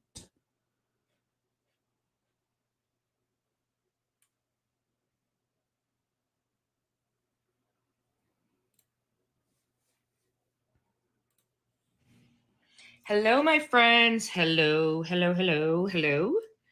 It's 8 o'clock on the dot. I'm actually on time. I'm in a Today- top cruising the streets. Something with this hell of a freaking mop on my head, but Okay, girl. Come on. yes. Hello, my hair's do you same problem. It is like that southern,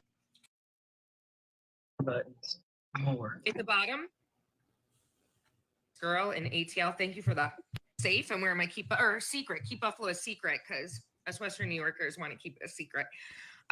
So 716 girl in ATL. I cover true crime. I used to be an investigative reporter for CBS, and so I love talking all things crime, and I do love the Bills, like Andrea said, go Bills. So today, you guys, we have Casey with us, Casey Barnes, and I've been calling you Carpenter because that's everybody knows the last That's name. okay. Carpenter.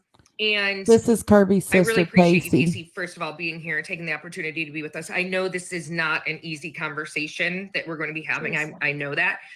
You can answer what you feel comfortable answering, not answering anything if you don't want to. This is completely, we're going to make this interview as easy and as comfortable for you as possible. So I would encourage the people who are watching right now via the comments. If you guys have questions and comments for Casey, please post them. We will, if Casey's okay,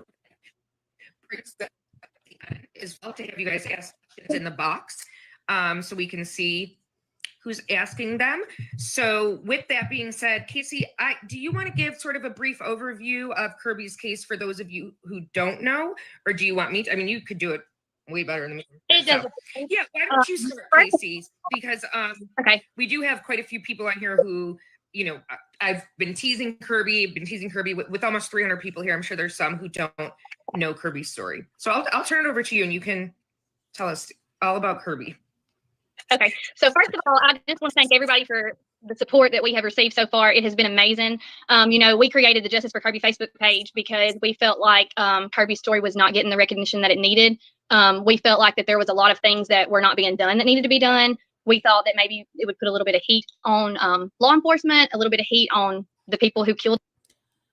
Burden, hey baby. I think Grandma said she's gonna make a timeline. Him.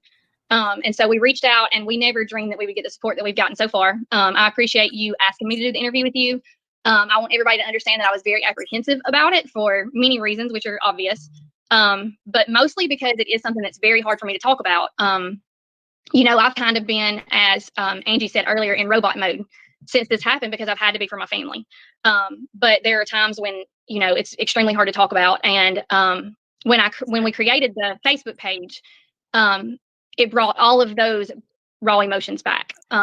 So we've had lots of questions and lots of ideas from people that have been very well thought out, very supportive, and we've appreciated that. But for those of you who are here, Kirby was my little brother. He was 36 years old. He had 2 children, a little boy named Towns, who was 5 now. He was 4 at the time that Kirby was killed, and a little girl, Enola, and she's a year old now. Kirby was a very, very, very smart person. He was a businessman. We watched him go from having nothing at all at one point in his life to becoming a self-made millionaire. He worked hard for everything that he had. He had a gold, silver, and coin exchange here in town that he opened back several years ago. He was very, very successful with that business. He opened a wine and spirit store here in Ripley, and eventually he sold that, and he opened another wine and spirit store in a nearby town, Boonville. Was very successful there, and he actually had sold that as well. He had several real estate properties. Honestly, anything that he saw about, he could figure out a way to make a dollar from it. I'm not to interrupt you, but that's one of the things that I noticed. It seemed like everything he touched, he was very, like his cars, like he was very passionate, but also, so he took pride in those, was very passionate, but was also great at like everything he touched, it seemed like. Absolutely. And part of that, I think, is because everything that he chose to do was things that he was already passionate about. When he was a kid, he got interested in coins and was involved in doing things like that with Boy Scouts, instruments, guitars, things like that. And he made his career out of things that he loved doing. And that's why he was so successful at it, I feel like. So for those of you who don't know Kirby's story, and I hate to call it Kirby's story because Kirby's so much more than what happened to him. And we hope that y'all have been able to see that through our Facebook post. And of course, I mean, people that are from the area, everybody knew Kirby. He was the person that he walked in the room, and most of the time, he was the life of the party. He was smiling. He was helpful to people. I couldn't tell you how many people have come up to me since this happened that's had a Kirby story. I saw him at a gas station, and I was low on cash, and he bought my gas. Or me and my She glitches out every now and then for a few seconds. It's not me, guys. It's her. wife were in the restaurant Kirby was in, and we got ready to go pay for our meal, and Kirby had already left, and they told us he had taken care of it. Just little things like that. That's who Kirby was. But Kirby on Yes, Samantha, that's what we were talking about is what the hell? So she's at Walmart and he's at Kroger. And then he gets home, posts or shares a video, and then oh man, that's so fucked up, man. It's so fucked up. November the 30th, he was murdered. I'm sorry, I can't say that on here, can I? It's okay. That happened to him. Yeah, we just have to be careful, but it's okay. I'll get it. It's okay. Yeah, there's certain words we're not supposed to say. Okay, so let me just take you to December the 2nd. I was eating Mexican at the Mexican restaurant with my husband, and my phone rang, and it was from my mother's phone. And when I answered it, there was a male voice on the other end of the line, and I could hear somebody screaming in the background, and I immediately identified that it was my mother. He said, "This is so-and-so with Dry Creek Fire and Rescue, and there is a deceased male victim here." And in the background, all I could hear was my mother screaming, "My baby, that's my baby." I didn't know what had happened, had no idea, no idea what had happened, but I knew something was terribly wrong. So we immediately left the restaurant, went straight to my brother's home, where we found out the horrible, horrible news. Looking back now, there's lots of things that we can look back and see, leading up to those 2 days, we have all those questions about. But on that day, Kirby's girlfriend had texted my mom that morning. And I shared this on the Facebook page. So if there's anybody out there who wants to go back and read, detailed information about it, you can. But his girlfriend texted mom that morning, and she said, I haven't heard from Kirby. Have you heard from Kirby? And was asking, basically just had she heard from him? She didn't know where he was. And so my mom started questioning, no, I hadn't heard from him. And in their conversation that they were having, mom realized that she was meaning that she had not heard from him, not just that morning, but over a period of a couple of days. And so she said, girlfriend's name. What do you mean you haven't heard from him since Wednesday? Like, that scares me. She was like, was he meeting anyone to do like a gold silver deal? Like, what do you know? And the girlfriend said, I don't know. He doesn't always tell me about his day. The last time I saw him was on Wednesday. And now this is, mind you, on Friday. Now, okay, what do y'all think about would he have somebody come to his house and meet him, like on his property at his house? Like, would he be willing to give that information up to have a meeting with somebody to do a gold sale or a trade or whatever? If so, if that was normal for him to meet up with people, just like, hey, come over to my house, we'll do it there. If that was normal for him, it could be something like that gone wrong,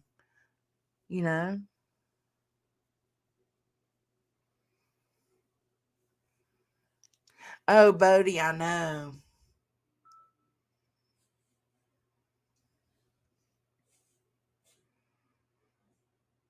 Oh, thank you, Jenny. Let's show George real quick.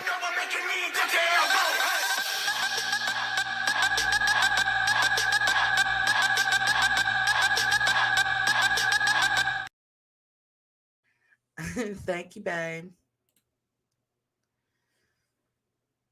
Yeah, if that's possible, because that's not that crazy. It could have been somebody he's had, dealings with before. It could have been somebody he knew pretty well.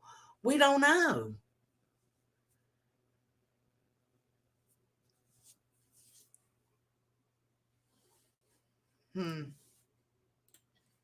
So my mom, she was at work and she said, I will put an APB out on his ass. The girlfriend immediately responded and said, let me tend to the dog. They have a little dog. This is Hermosa, is his name, her name. She said, let me tend to the dog, nurse the baby, and then I'm going to bundle the baby up and we're going to walk up to the deer stand and see if maybe he's up there. So mama's like, well, I'm at work. Do you need me to send my sister over or anything? And she was like, well, I'll just let you know, after I go to the deer stand. So about 30 minutes time had passed, give or take a little. And my mom received a call back from the girlfriend. And she said, well, I walked up to the deer stand and he wasn't there. And just a couple seconds passed and my mom heard her say, Kirby, Kirby, Kirby, 3 times. And the phone disconnected. And mom knew something was wrong. She immediately walked out from work and she called my stepdad. My mom's house is, between 5 and 10 minutes away from her. She told my stepdad, you need to get to Kirby's, something's wrong, get to Kirby's. So they are both on their way to Kirby's. My stepdad gets there and he's the first person there besides for the girlfriend. He said that he pulled into the drive, rather quickly. He didn't know something was wrong with the baby. He didn't know what he was responding to. So he said he got out of the truck and walked toward the house. And as he said, he didn't hear anything, didn't see anything. He said as he was about to walk onto the garage, he heard the girlfriend's voice. She screamed. She was upset. She was on the phone with the 911 operator. And he turned to see her kneeling on the ground just a few feet away from Kirby's body with the baby. As most of you have heard, he was laying. Kirby's house was here. His truck was parked right in front of the garage. He never actually used the garage. They had a lot of things stored in there. The garage door was up next to his truck. There's a metal carport, and his body was on the far side of the metal carport, next to some toolboxes that go like on the back of a truck. And he was covered with a covering, and one of those toolboxes was laid off sideways on top of that covering. My stepdad said when he saw him, he thought, oh my gosh, a toolbox just fell on him. He said that was his first thought. And he said he started to go toward him like to move the toolbox. And he said all of a sudden he realized, wait, why is he covered up? About that time, the nearest law enforcement officer had arrived to the home. He was actually the school resource officer. Kirby's house is just maybe 2 miles at the most, maybe from the school. The officer pulled up.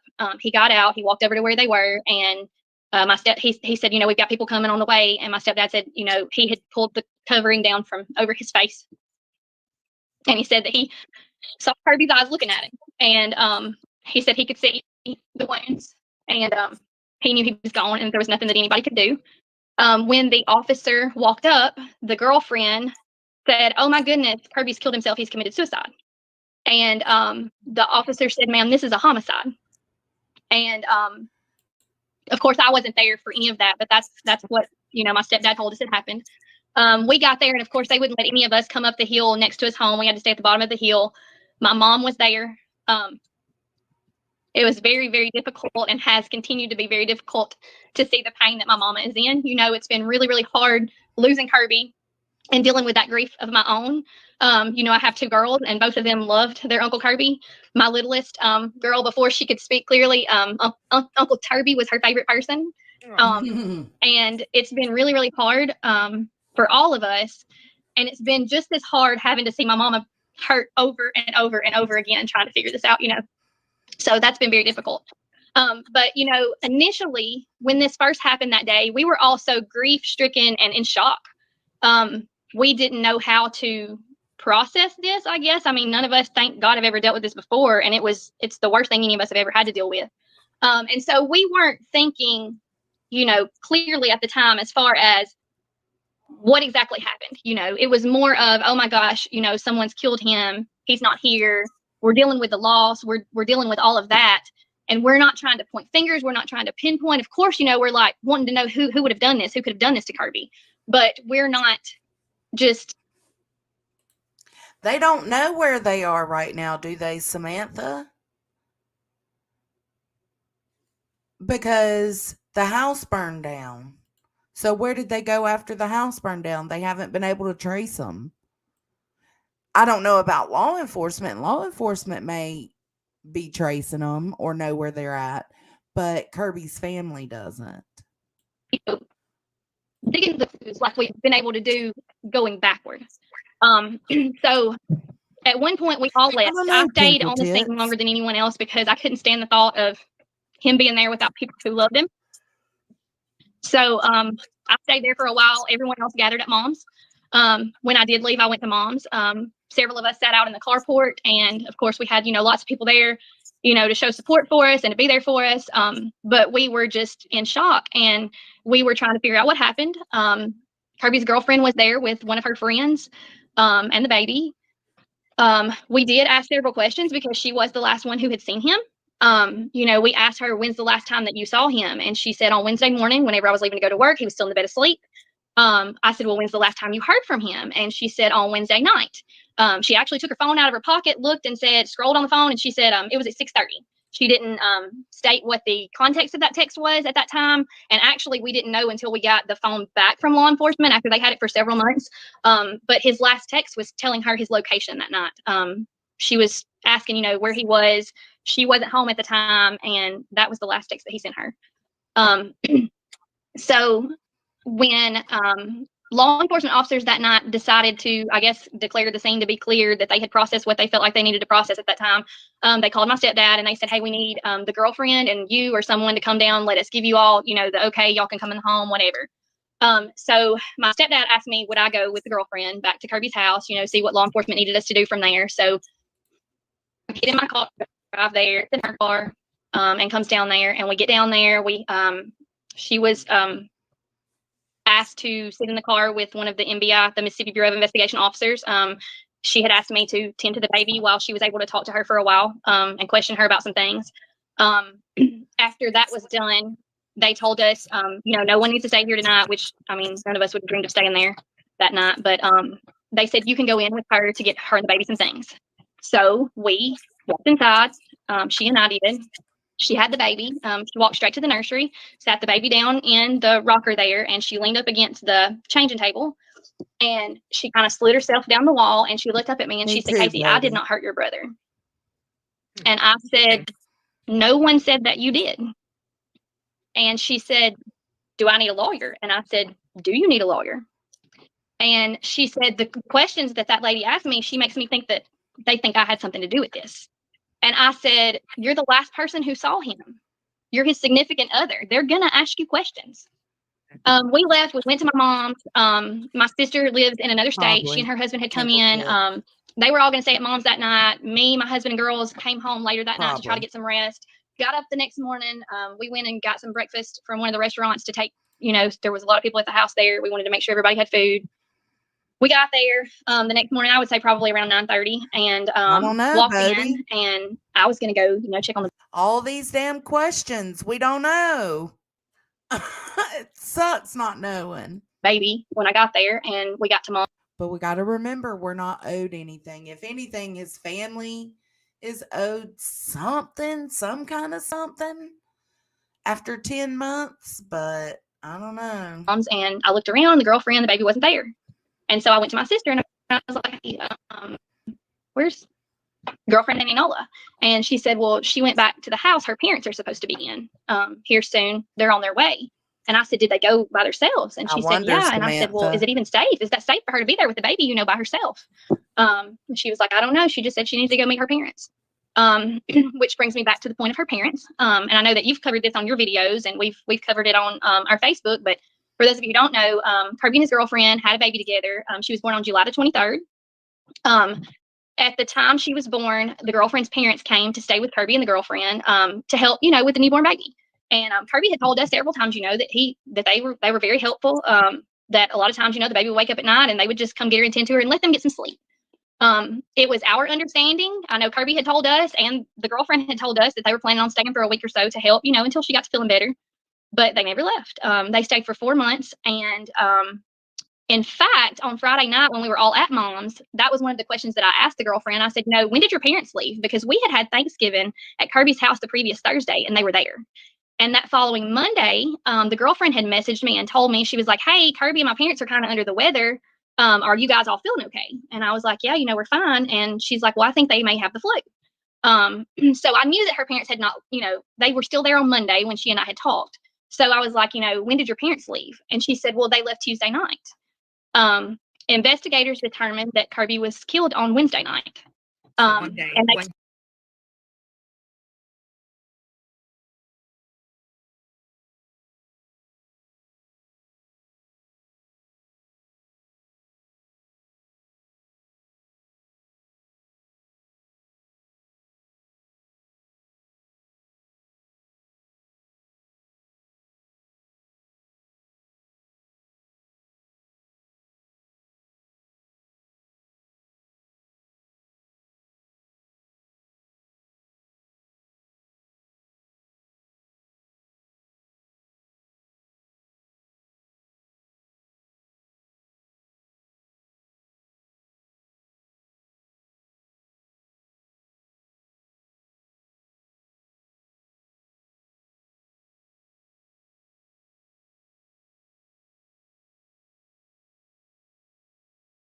day. One day.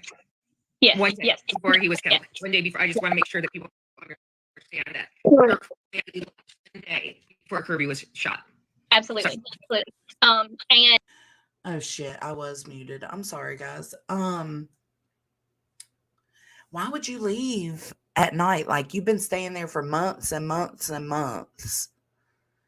And then you just randomly leave Tuesday night. Was it random? Was it planned? I don't know.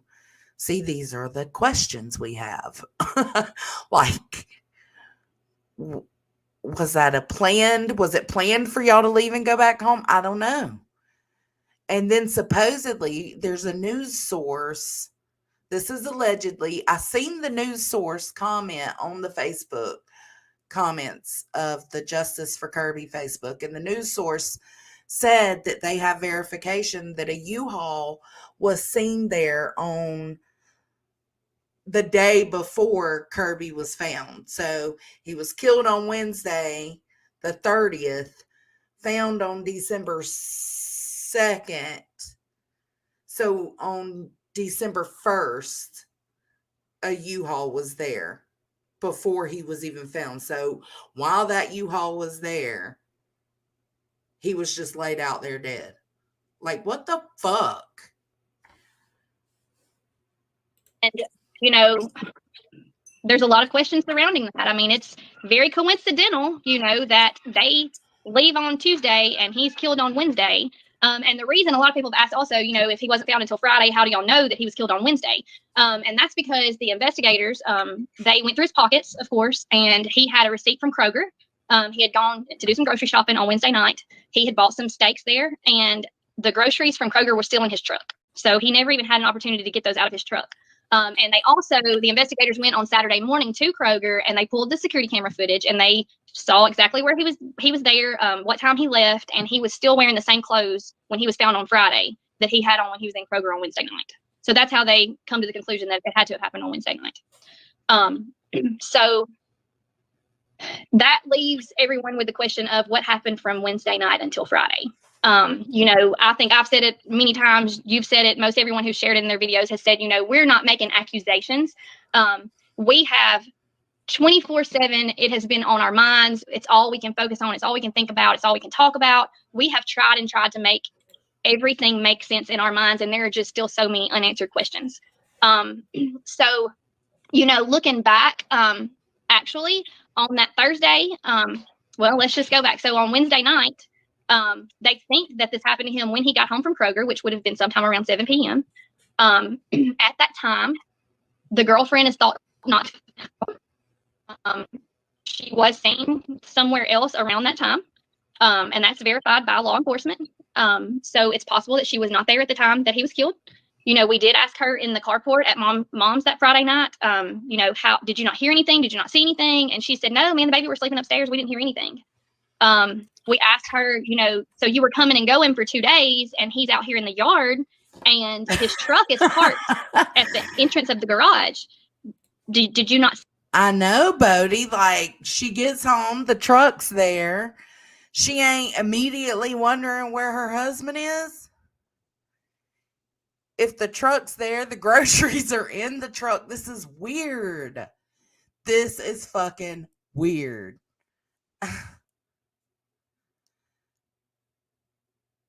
Like, am I muted? Hold on. Okay, just making sure.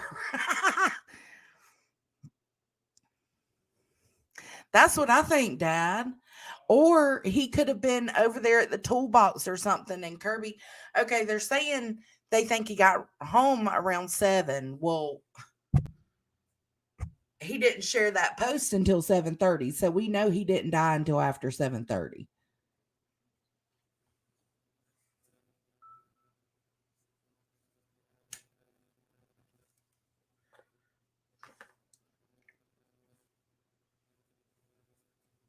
It is wild.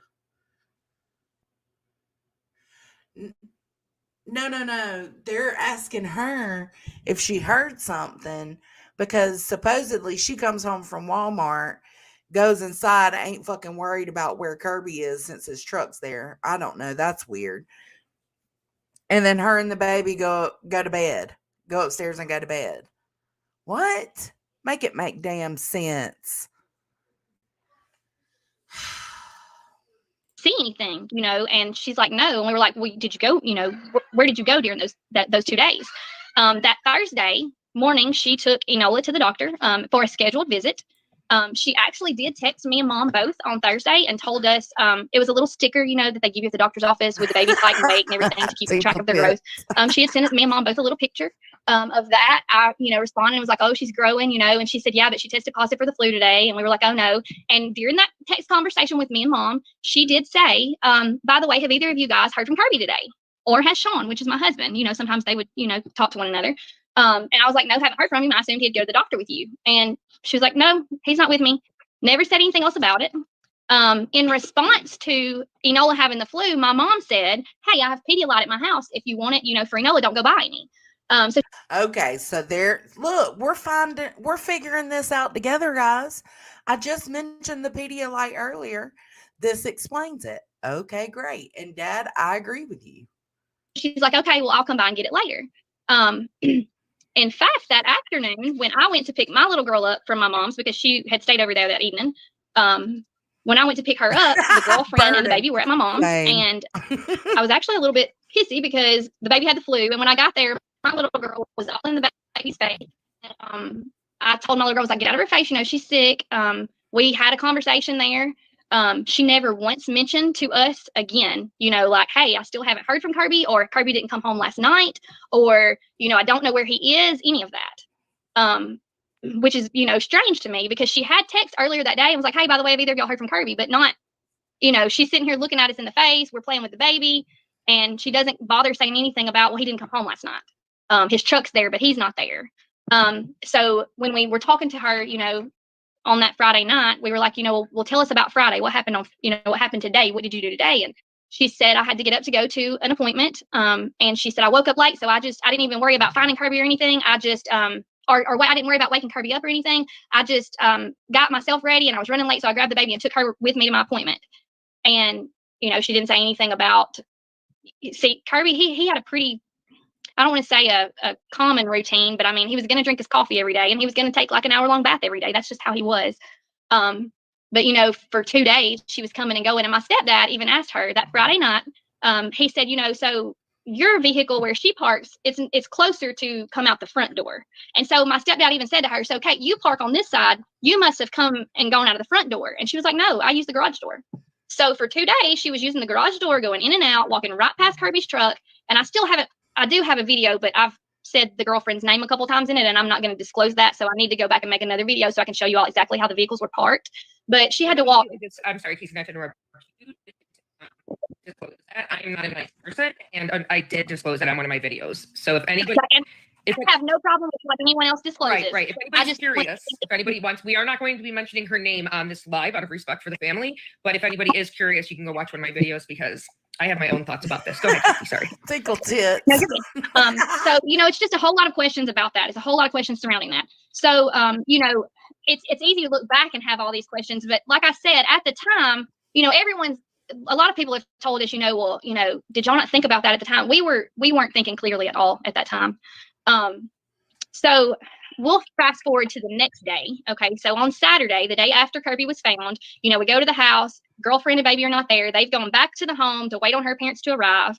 We're all at Mom's. Later on that day, I would say probably around lunchtime. I don't know exactly what time it was. She and her dad showed up to the house with the baby. Notice I say she and her dad. Her mother never came to Mom's. She never came to offer condolences. She never had any interaction with us at that time. The dad was there for maybe 30 minutes. He spoke to everyone. He left. The girlfriend was there for maybe about 2 hours. She was distant. People have asked me how she acted at that time. In my opinion, she was distant. She stayed outside in the front yard a lot with one of my mother's sisters. She didn't talk a whole lot. When she got ready to leave that day, I did go to get snuggles from the baby before she left. I helped her put the baby in the Suburban. And I just asked her, I said, who would want to do this to my brother? Who would have killed my brother? And she said, well, to me, it was probably his heads. And I said, but why? For what? And she said, for money. And I said, it just doesn't make sense. If meth heads had done this, they wouldn't have taken the time to move him from where he was killed, drag him to the other side of the metal carport and cover him. And I said to her, I said, whoever did this covered him up. So let me keep this playing. I'm going to put up the picture just Samantha sent me, and it explains how it was. Let's see.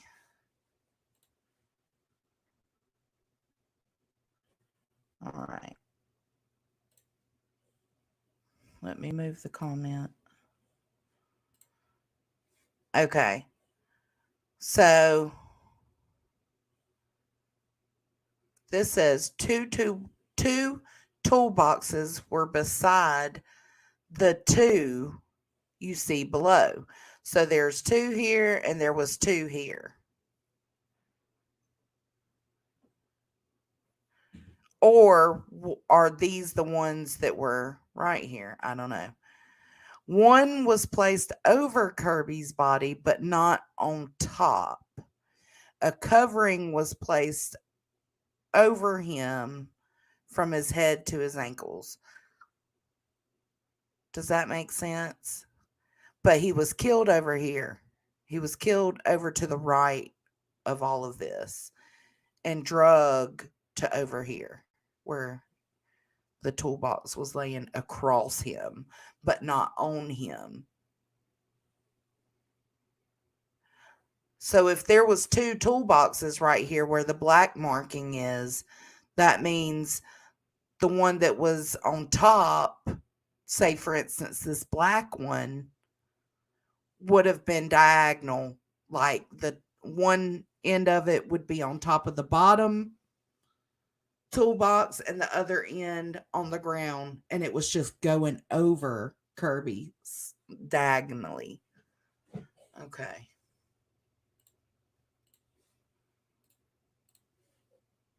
Most likely because they didn't want to see what they'd done. Yeah, I agree. Immediately, I felt a change in her. She shifted her whole body in a different direction and kind of shut down. She left at that time. I don't think I talked to her anymore that day. Of course, we stayed at Mom's all day. People were coming and going. And then the next day on Sunday, this is 2 days after Kirby was found. On Sunday, Mom and I, we were talking, and I was like, hey, let's go down and check on the baby. And she and I had been talking. Kirby had always told me and Mom both that if something ever happened to him, that he would have his final wishes written, that he had his final wishes written, and that they would be in one of his safes. Kirby had one room in his house that had, the walls were just safes. That's all it was. It had guns, silver, gold, lots of valuables, that kind of thing in it. And he told us, he was like, down to what he wanted to be buried in. If you see his pictures, you can tell he liked to look good. Yeah, for sure. And so I told Mom, I was like, let's go down and check on the baby, and we can see if we can find something with his final wishes. We're going to have to think about those things. So we get down there to his house, and 2 days there after. is actually on the side of his truck, there is a gun box, like a cardboard gun box. I'm assuming probably one of Kirby's guns was in it, that they had taken and used for a sign, and they had tied it to the side mirror on his truck, and like on the side of the chair. Oh no. Please, no visitors today. Allow privacy for grieving. Which I understand. People need their time and their space and everything. Of course, me and Mom didn't consider ourselves visitors. I mean, we were at Kirby's all the time, and so her dad was standing outside, kind of next to the sign when we got there, and I had a conversation with him. My mom's phone was ringing. She took a phone call, kind of walked up the hill, so that she could get service. And he and I had a conversation about some things. And then when Mom got off the phone, she came down the hill and she was like, hey, I need to use the bathroom. So she goes toward the house to go inside. I follow inside, go straight in and see the baby, who is sitting there with the girlfriend's mother. And the girlfriend's not there. And so I'm like, where's she? And her dad says, oh, she's gone to a friend of hers, to have a little girl time, get away for a minute. And I was like, oh, okay.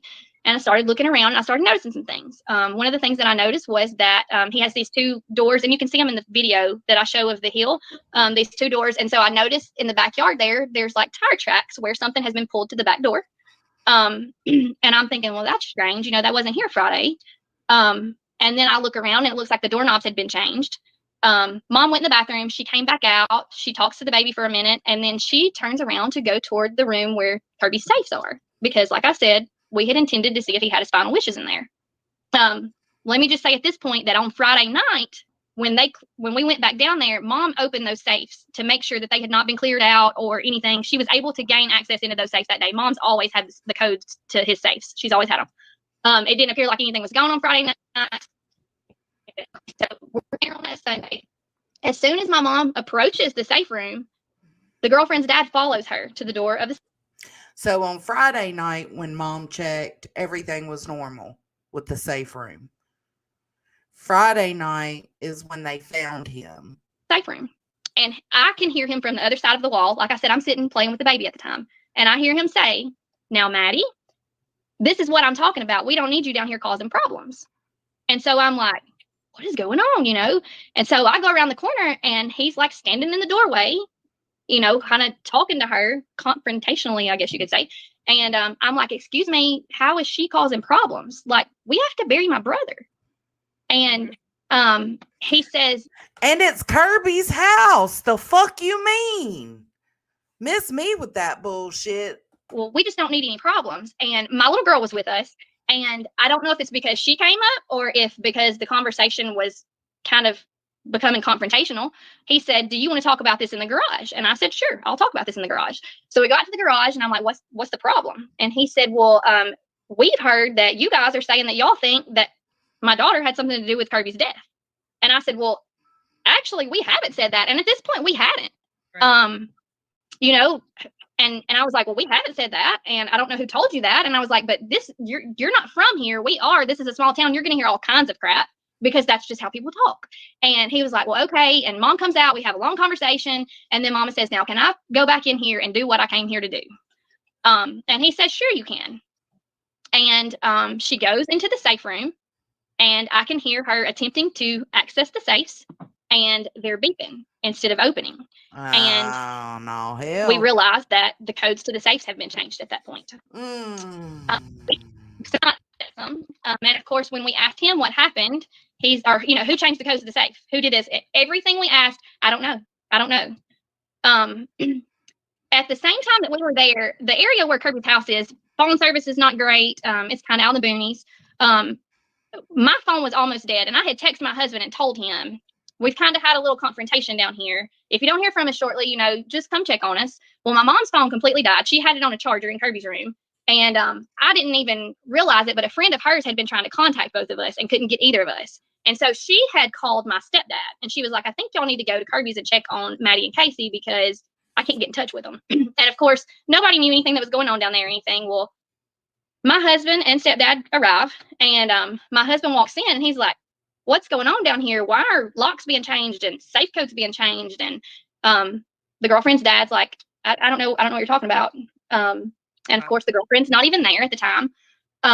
So my stepdad's having a conversation with the girlfriend's dad in the living room. I'm overhearing the conversation. My mom had walked outside through the garage, right past Kirby's truck. So I'm just going to go ahead and share this. The girlfriend's dad's vehicle was backed next to Kirby's truck, like where the other garage door is, but the garage door wasn't up, it was down. And when my mom walked by, just intuition told her to check his trunk. And when she did, it was full of canvas bags full of silver, which would have come from Kirby's safes. Of course. Wow. So there was a bit of confrontation.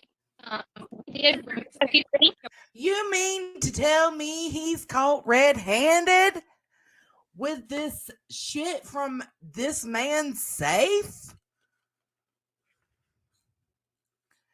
What?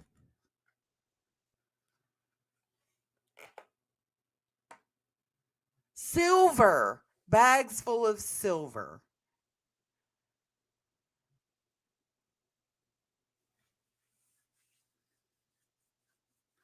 That's sad, Samantha. I mean, it's going to be hard to not to sway me away from her dad at this point. It's just going to be, I mean, what? What in the fuck? What did he say when he was confronted? Why was there? He would not say anything. He would not acknowledge that they had changed anything, that they had taken anything, that they had opened anything. And of course, at this point, we don't know about his sketchy past. Right. I'll just go ahead and say it too.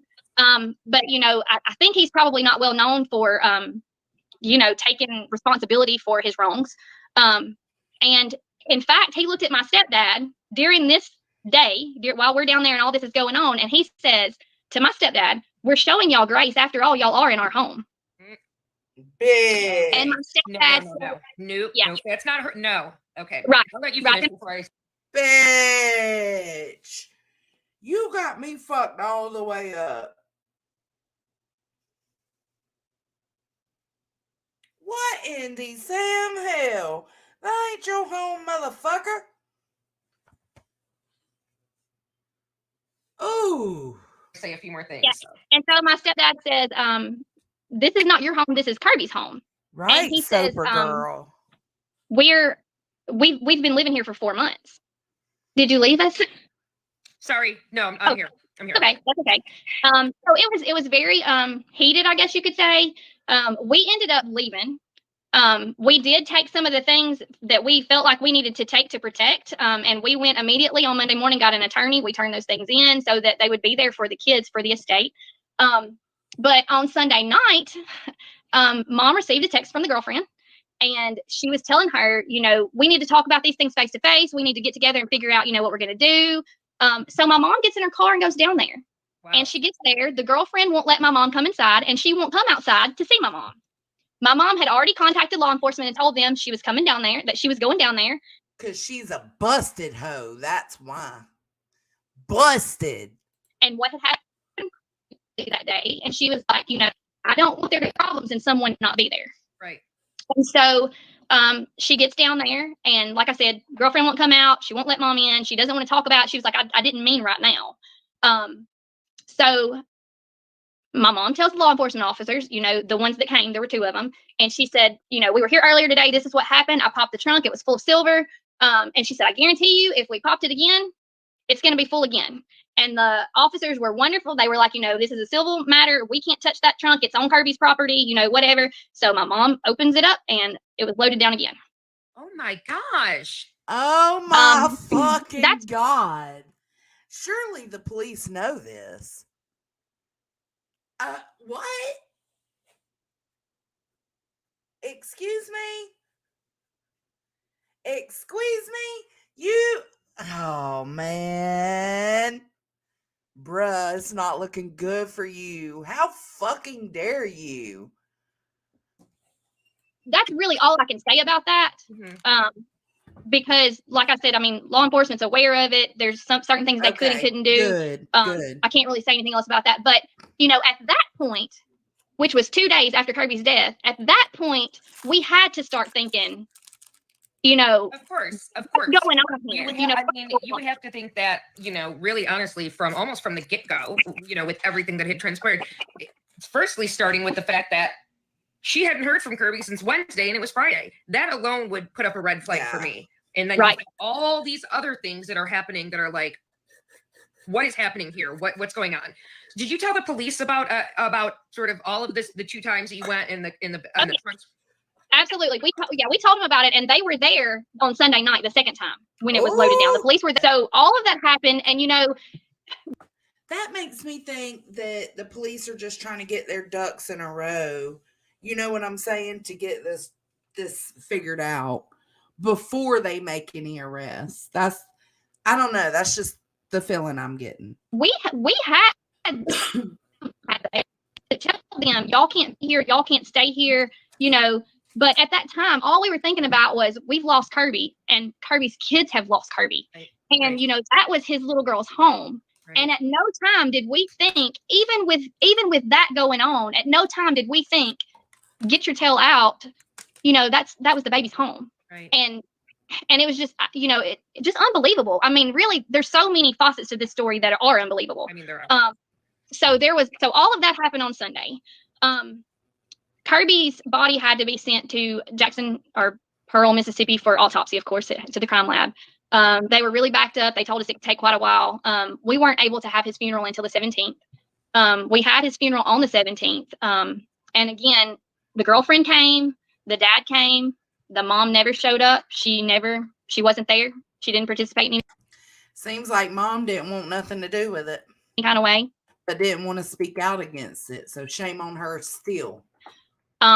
We had Allegedly, a a small little graveside service after in my opinion. the memorial service was over.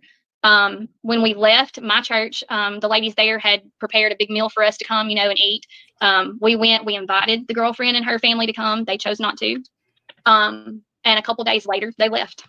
She called mom and told mom that she was going to be leaving to go to have Christmas with her grandmother. Her grandmother lives, is it okay? She lives in Pennsylvania. She said that she was going to go have Christmas with her. She's going to stay for a week or so and, have some time to whatever.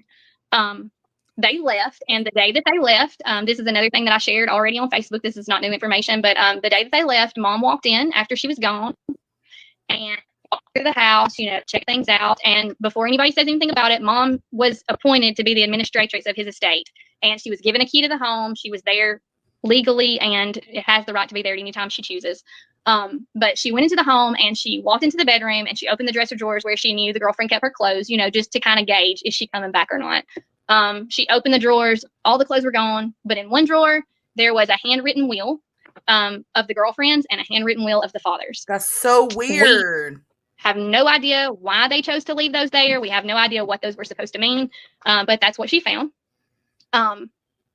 And she took pretty much all of her things, but ironically left the clothes and shoes that she wore to the funeral. Those were still at the home. I know that there's a lot of different creators have made videos, and some of those that I've seen has said that they cleaned everything out of his home. They didn't clean everything out of the home, and there's no way really that could have happened. So he was found on Friday, and on Monday, mom and I went and we hired an attorney to represent the estate. And on Tuesday, we had to go start taking inventory of Kirby's things to prevent things from further walking away.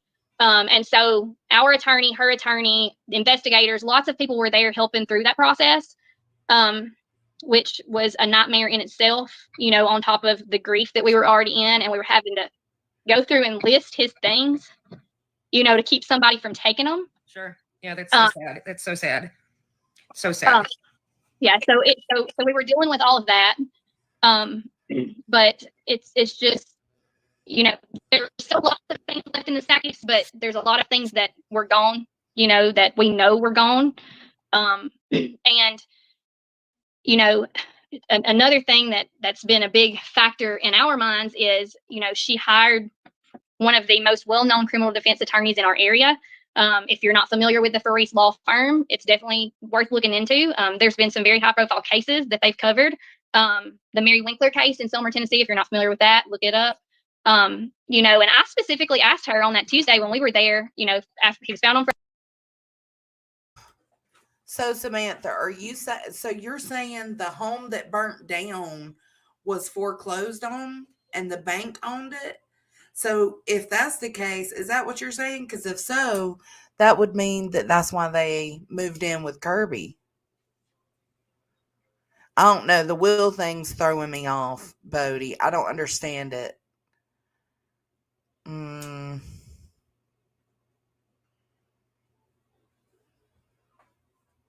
Yeah, that's what I'm trying to figure out. Was it foreclosed on or mortgaged?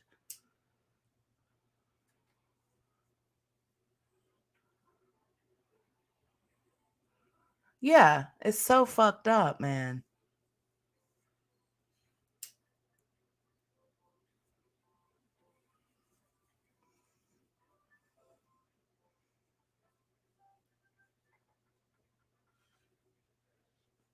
I mean, hell and high water, anything's possible at this point. All right, let's keep watching. Friday, on Tuesday, when we were having to start the inventory and all, her lawyer shows up and I'm like, Tony Faris, really? And she says, I have to protect Enola's portion of the estate. And I said, yeah, I understand you need to protect her portion of the estate, but most people don't hire the Farises to do so, but whatever. But we at that point, we started making inventory of everything so that things couldn't continue to walk away.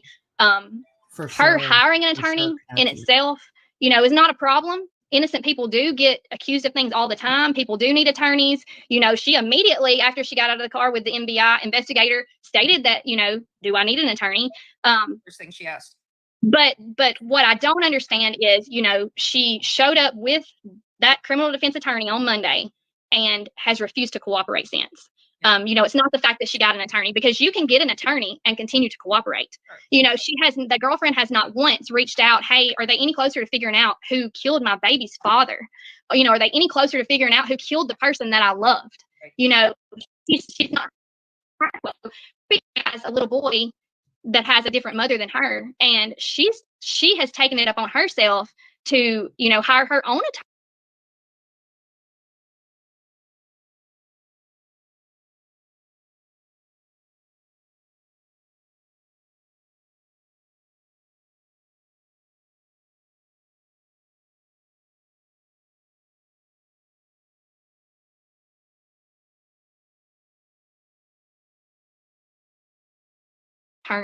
To ask these questions, and she's been on the investigators. You know, we've got to figure something out. You know, she's been as devastated as we have, and we haven't seen that from the girlfriend.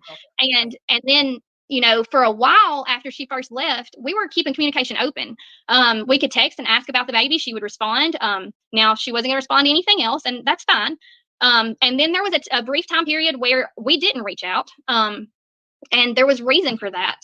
You know, like I said, there's a lot of things that we can't talk about still, but, you know, there was a reason that we didn't reach out for a brief time period. Enola turned 1 year old on July 23rd.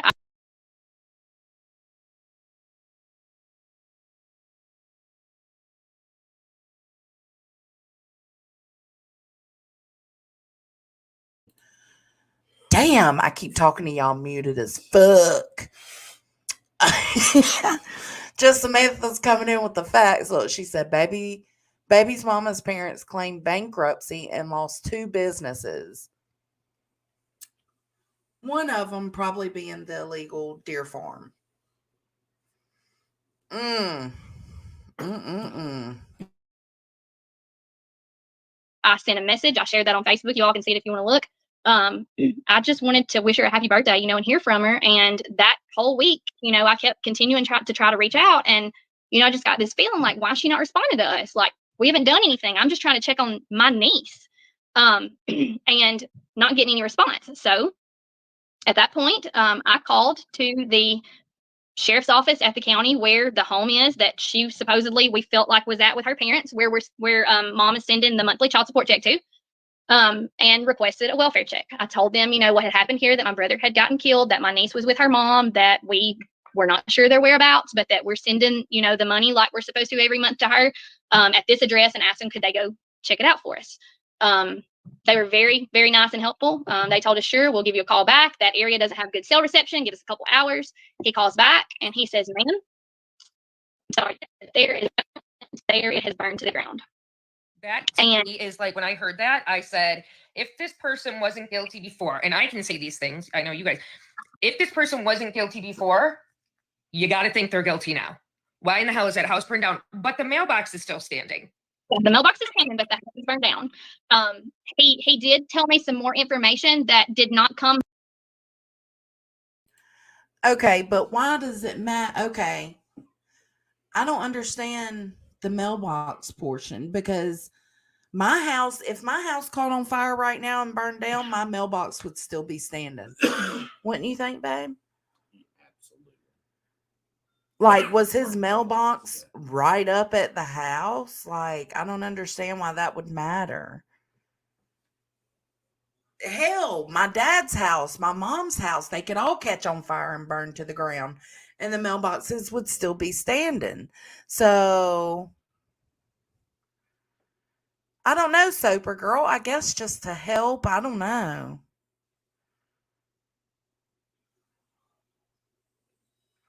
Lots of people's mailboxes are embedded into the house. That makes sense. Them city folk. Yeah. That's them upper class folks, baby. We Roseanne and Dan over here, boo thing. From the police department there, but from some others in town, regarding that situation. And I mean, everyone thinks, you know, that there's foul play there. I don't know what the purpose would be. I don't know if it was for insurance purposes, if it's to rid of evidence. I don't know what that would be, but it's very interesting, I guess you could say. I will say that what I have seen, and I agree with this, and I actually said it on mine, is that some creators have said that they think that because they couldn't get insurance with the other house, with Kirby's house, they took as much as they could from Kirby's, put it in that house, got it reevaluated for insurance, and then the house burned down for insurance reasons because it was worth more.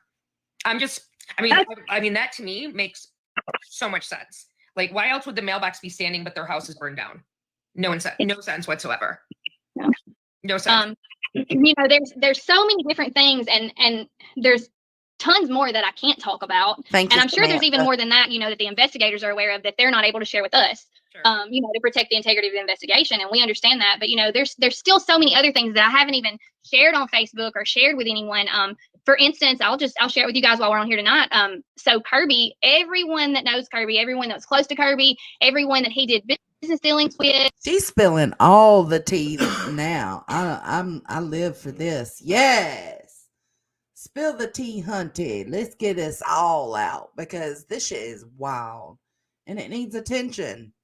And it's gaining attention little by little. My mom asked me if I had seen it, and I was like, no. And she sent me the TikTok of it. She was like, the family's trying to get it out there. I was like, bet, let's do it. Let's do it. So it just needs attention. A store that he frequented daily. Everyone knows that Kirby always carried a small pistol in his right pocket, always.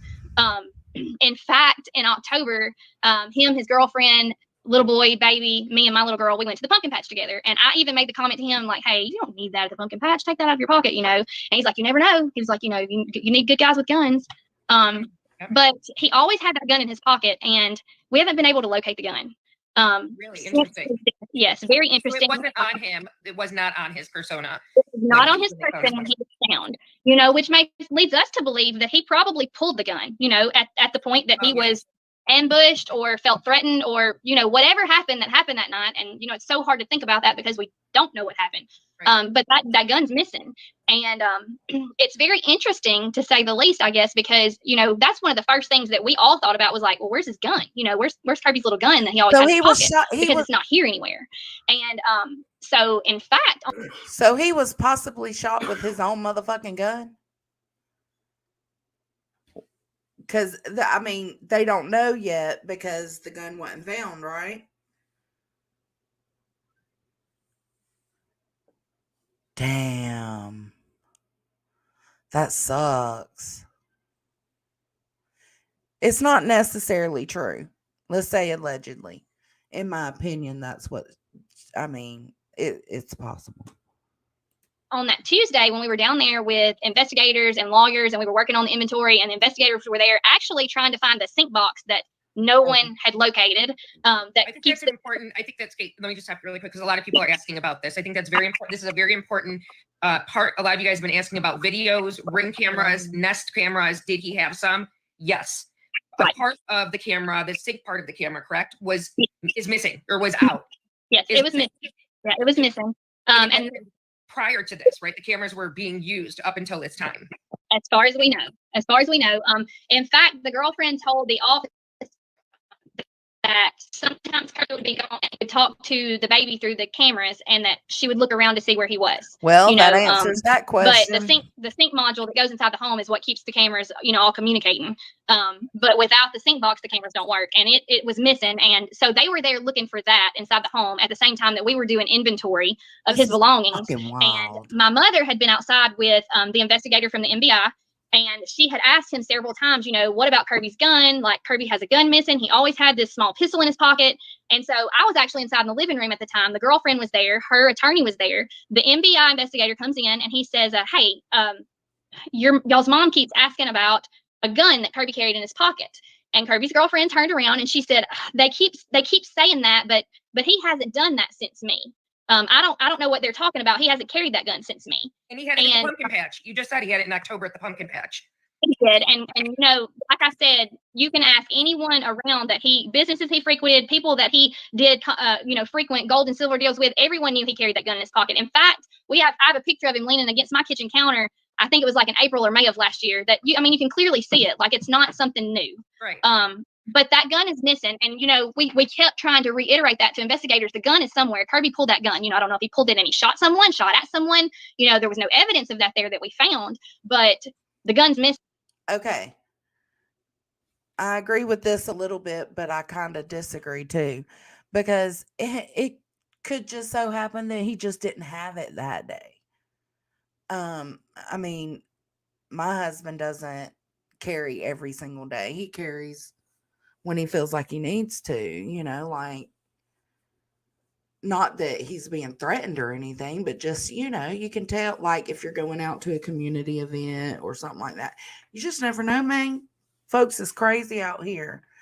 But what if he just didn't have it that day or that evening? What if he had it on earlier that day and took it off and but even if, the fact still remains that the gun hasn't been found, period. So if he didn't have it on him, it should be in the house or in his truck or in his business, right? And we know that he had 3 bullets for it in his pocket. So why would he have had the bullets in his pocket if he did, if he hadn't had the gun? Right. Um, Was that and gun, by any chance, was the gun the same gun was shot to kill Kirby? No. Okay. And they never found that weapon, the gun that was used on Kirby. Okay. Well, it's not that the type of gun that he was killed with is not traceable. So it could, if it would have been there at the home, we still wouldn't have known what. Okay. So not that he was killed with his own gun, but just that his gun is missing and he could, have pulled it out too at the same time. And the killer took the gun back with them and got rid of it. Gun killed him. What do you mean it's not traceable? So he was killed either with a shotgun or a gun that shoots a shotgun shell. Oh, shit. So I guess the difference, and I'm no gun expert, but like with a pistol, they make specific markings on the bullets that they shoot. So you can trace a bullet to any pistol that it was shot from. But a shotgun, when that bullet is shot, it releases a whole bunch of pellets. Yeah. Gotcha. Oh, yes. I know what you're saying. Okay. Yes. Yeah. There's no way to tell that. Makes sense. That Yep. Yep. That makes sense. The particular gun can't be traced. And I'm sure whoever did this knew that. Sure. Yeah, they were smart about it.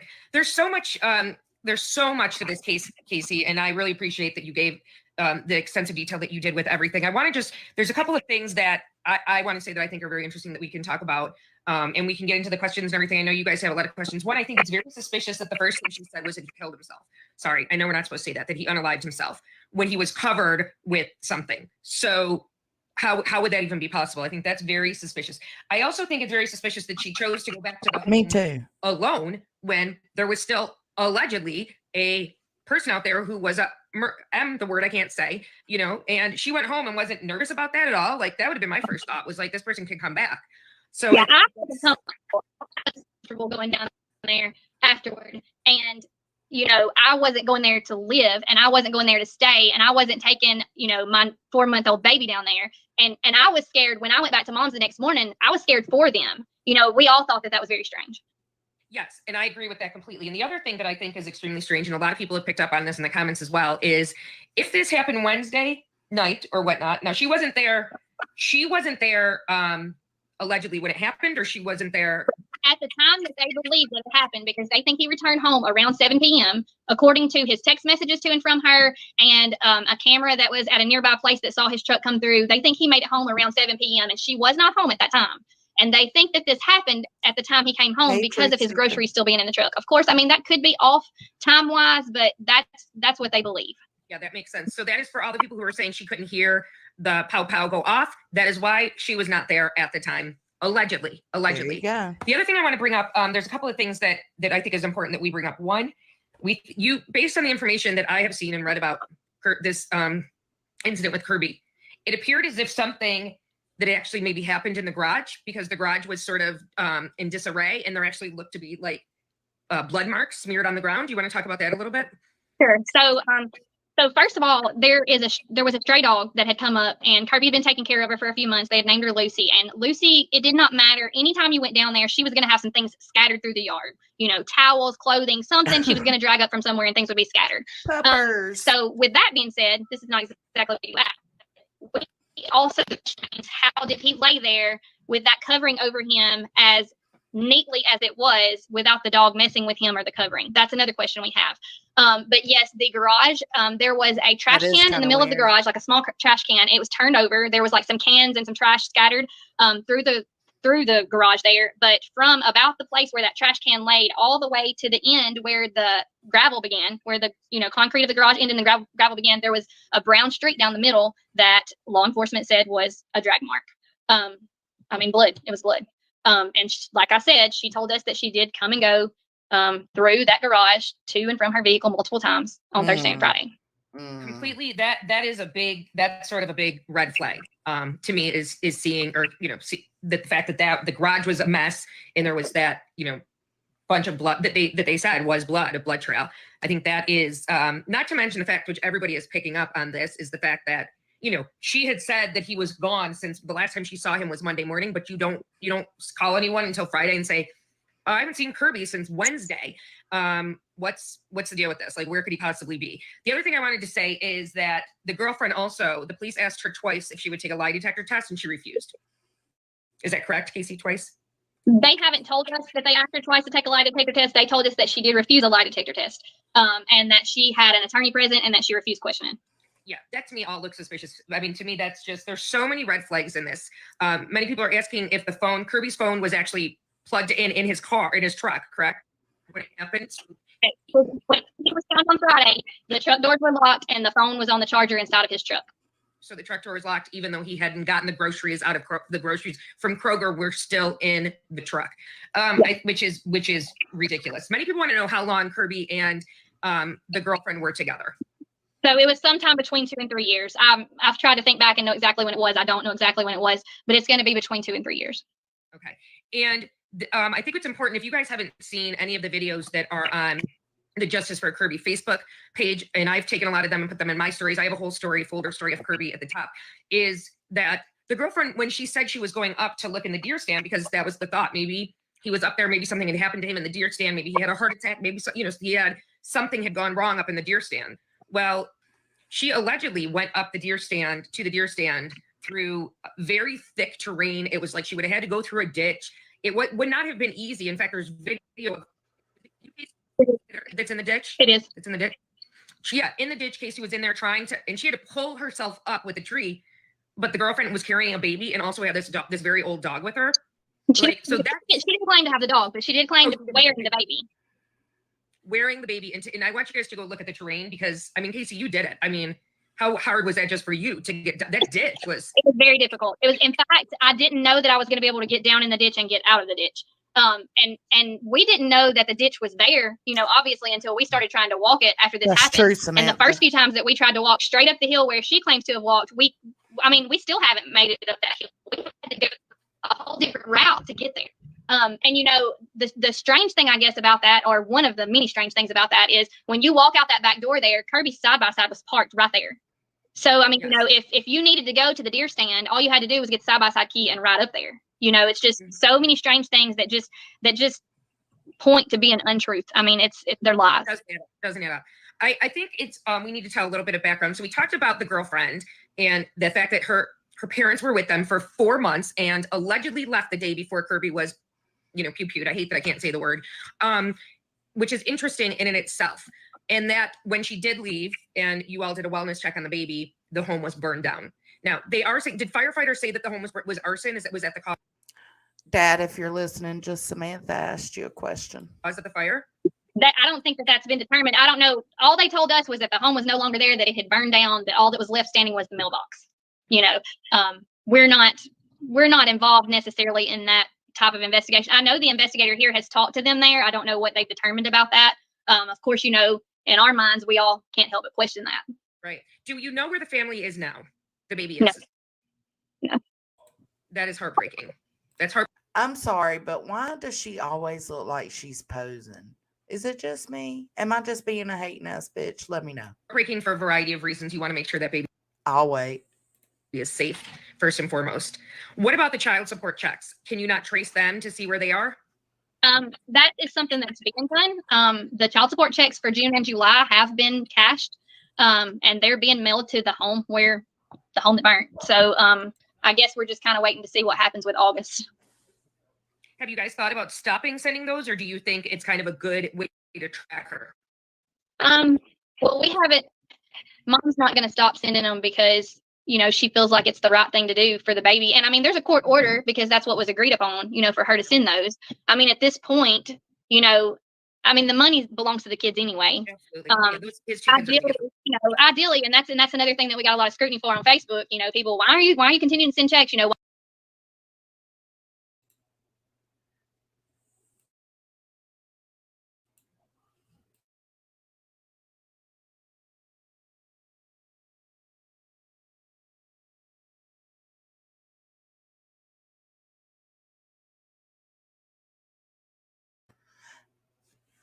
I was just about to say something. Oh, you shut up, mind your business. Dad, I agree. It is sealed. Like, there's not even any, like, I found like one or two photos, like, of the crime scene of the house, but not of the carport or anything like that, other than her videos. But I mean, like, there's nothing. I've been sitting here Googling while listening, and I know I was totally muted again. I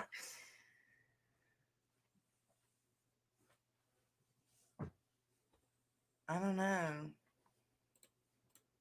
why are y'all sending child support in the first place? She's getting SSI. You know, that's just something that, you know, Mom had talked to the attorney about from the beginning. You know, she was like, she specifically was talking about, you know, Kirby had been paying child support for his little boy. And she was like, you know, I don't want to just cut that off. You know, I know they're going to be getting SSI, and the child support checks are only for a short amount of time. It's not something that's going to continue on and on. But, I mean, it's at this point, we're still continuing to send. Ange just said, Casey mentioned draining the pond. Is that something you can talk about? I'm sorry. Ange just said, mention draining the pond. Is Okay. that something you So, can talk about? yeah. So Kirby has, I mean, there's over 100 acres of land there. On that land, he does have a pond, a pretty large pond. We have talked to law enforcement about this. You know, we don't know that anyone went to the pond or went through the woods or went to the deer stands or anything, but we have mentioned the fact that maybe the pond needed to be drained, considering the fact that Kirby's pistol is missing. Yeah. You know, we had a case, a very high profile case near us. It was actually like an NBA player or somebody disposed of a gun in a lake that was found, you know, like 20 miles from where we live. Wow. And so, of course, you know, one of our first thoughts was, you know, he's got a pond down there. There could be something in it. That's not been done at this point. You know, so I'm going to say this. So the investigator working this case here has been wonderful. Between Mom and I, literally, we blow his phone up. He's probably sick of hearing from us, but he never ignores our calls. If he can't get to us right then, he's going to pick up the phone and say, hey, I'll call you back. And he does. There hasn't been a single time that we've called him and pointed something out to him that he hasn't come and handled it, come and investigated it. But we are a small county. We have very limited resources here. I feel like there's a lot of things that I don't want to make it feel like he's dropped the ball. I don't feel like that. I think that there's a lot of things that if he had the resources to do so, could be beneficial in helping us find answers. And you know, there may be nothing at all to the pond, but we did think about if the pond was drained, you know, we might be able to find, there may be something there, you know?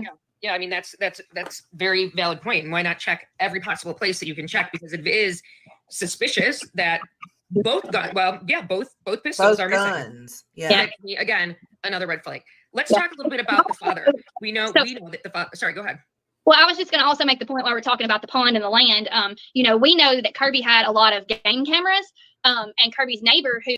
Well, the fact is it not true that if the guns are found in either of the ponds, that there's not going to really be anything they can get from them? It'll just be them knowing that the guns were exposed of. But what are they going to get from them? There ain't going to be any DNA if they're in the ponds.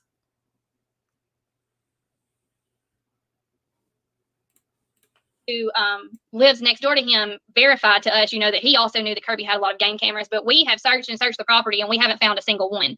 My husband did find a strap where one had been, you know, I don't know if Kirby took that down or if it was taken down by someone else, but we've literally found no other game cameras. And he had lots of cameras down there. That's just how he was. Most hunters do that. And Kirby, how he would protect his land and protect his things, he typically had a lot of cameras and things like that. And like I said, we haven't found any of those either. But yeah, you can go ahead about the dad. So the girlfriend's father is not the nicest, most honorable man as there is. He actually had a felony and was in prison for. Okay, I'm going to try to tell this story the best that I can. I remember there was a huge deer. It was like an 8-point buck or something like that. I don't know deer that much. Deer, I don't know anything. So at some point, he owned a deer farm where people would like pay to go and hunt these big game deer. And so there was another deer farm in another state, and they had like the world's biggest whitetail deer that had ever been recorded, like 68 points, or I don't know what it means, but anyway, the biggest. I knew there were something. Yeah, I knew there were like some big things. His name was Goliath. It was Goliath. And so he actually went to this other state, to this deer farm during the night, and tranquilized the deer, cut a hole in the fence, and drugged the deer out and stole it and took it to his farm. And it's my understanding from reading the What the fuck? articles, and you can look this up. It's all over, you can Google it, and there's all kinds of articles about it. This is all factual. So he stole this deer, he took it to his deer farm so that he could breed bigger deer. And it's my understanding that the deer was there for a period of a few years, and then these two hunters finally came, they saw it, they recognized it, and they were like, hey, I think that's the deer that was stolen from this other deer farm. So they call that deer farm the owners, and they get, game, whatever they are, wildlife game involved, and they go and they take this deer and figure out that it's the stolen deer. And it's our understanding that he, even after he swore that he bought it from an Amish farmer, and even after being proven guilty, basically denied that he did it. But he had, in the article that I read, it said he had like over 200 charges at one time related to that incident. I mean, so we're not working with the most, clean-cut, honest man out there by any means. Right, and I mean, I'm sure that took a lot of planning. That's something that you had to have planned that out pretty strategically to be able to. I mean, I don't know how you drag a whole deer from somebody's deer farm, and it's the biggest deer of that kind. I don't understand how that happens, but it had to be very strategically planned. And I'm going to tell you, because I know my brother, he was not going to be, my brother was always aware of his surroundings. He's not someone that was going to be taken down easily in any kind of way. And whoever did this to him, it was also very strategically planned. Oh yeah. Whoever did it to Kirby, you mean? Yeah, absolutely. Yeah. Did Kirby and his girlfriend get along? Like, did you know if they were like in the midst of breaking up or anything? I mean, they had times where they, didn't have the best relationship, but they had just had a baby. She nor he had said anything to me about not being together, about not wanting to be together. We're not aware of it. If either of them were planning on them not being together, we have been told some things, obviously, since this happened, that I'm not going to share because we haven't verified those at this time. But it was brought to our attention that there is a possibility that she could have had plans to leave. And we don't, like I said, we don't know if that's true or not. Okay. Is her family from Pennsylvania? Her father's family is from Pennsylvania, and her mom and dad lived in Virginia, is what we were told. When they started dating. In Virginia. Yes. Has anybody gone to Virginia looking for them? Or if you can't say, you can say I can't. But not to my knowledge. Did Kirby and her father get along? They did get along. Kirby. It's really hard for me to think about this or talk about this, but Kirby had made the comment several times to several different ones of us. There's just something about her dad. I just don't trust him. And Kirby didn't trust a lot of people anyway. And I mean, Kirby, he acquired a lot of wealth. And so I understand why he felt that way. Sorry. I'm sorry. You're fine. So I feel like I never knew of them to have any issues with one another, but I do know that Kirby had made the comment to us several times that there was just something about him. He didn't trust him. And what about, sorry, go ahead. And, Kirby had told us, several times, he actually he had talked to us about finding them a place to stay down here, like a house or something, if they wanted to stay, because he had made the comment to us, my house is big, but no house is big enough for two families. And he said, it's been nice to have help, but it's time for them to go. And that was a couple of months before this. That's interesting. So, and we don't know, he never told us, that he had told them they needed to leave, or that he had told the girlfriend that her parents needed to leave. He had never told us that, but he had made the comment to us several times that, he was just ready, to have his family there. He had a new baby, his little boy that he got every other week. And I think he was just ready for it to just be them there, I mean, and I get that. Yeah, I mean, 4 months is a very long time to stay, like, after your newborn comes home. I mean, he just wants his family there. That makes a lot of sense. It seems as if Kirby did. What's crazy, Grain, is I was just trying to figure out how I could put something up to cover just her, but I literally can't. I can't. There's no way any of my overlays. It would cover the sister too, and I don't want the sister to be covered. A lot for the community, was very sort of a community man. And I'm going to bring this up and you don't have to answer it, but I think that it's important to address on several comments left on my page, on the Facebook. And I think they're probably just trolls, which is why I want you to just, people were saying things that Kirby owed people money, that could have been the reason, and that someone bought a liquor store, or he bought a liquor store from someone and he didn't pay for that. What, is there anything you can say about that? Okay, so I will address that. So the only incident that we're aware of, or that law enforcement has been made aware of, there was an incident where Kirby bought a diner several years ago. And y'all let me know if I'm trying to speed through it, because we only got a few more minutes, like 20 more minutes, 25, something like that. I'm trying to speed through it because my internet, my hotspot, I've got 10% left. Kaden just called to tell me. I said, well, damn, I guess I better finish this stream up. It renews, I think, on the 20th. So that's cool.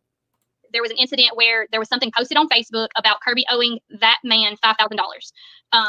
During that Facebook conversation, there was someone related to that person that he bought the diner from who was making threats, I guess, to Kirby at that time.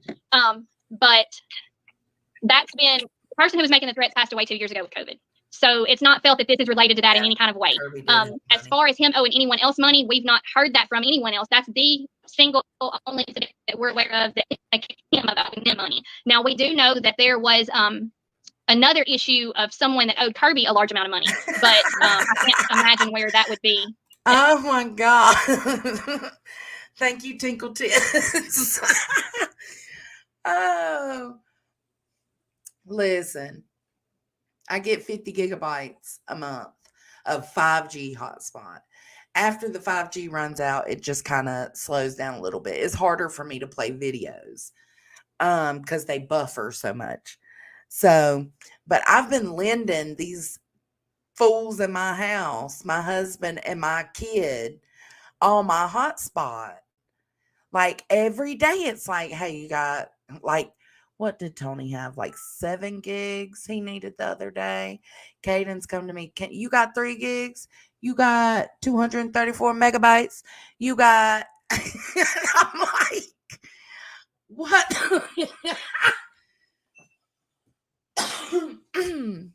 Y'all using all my hotspot.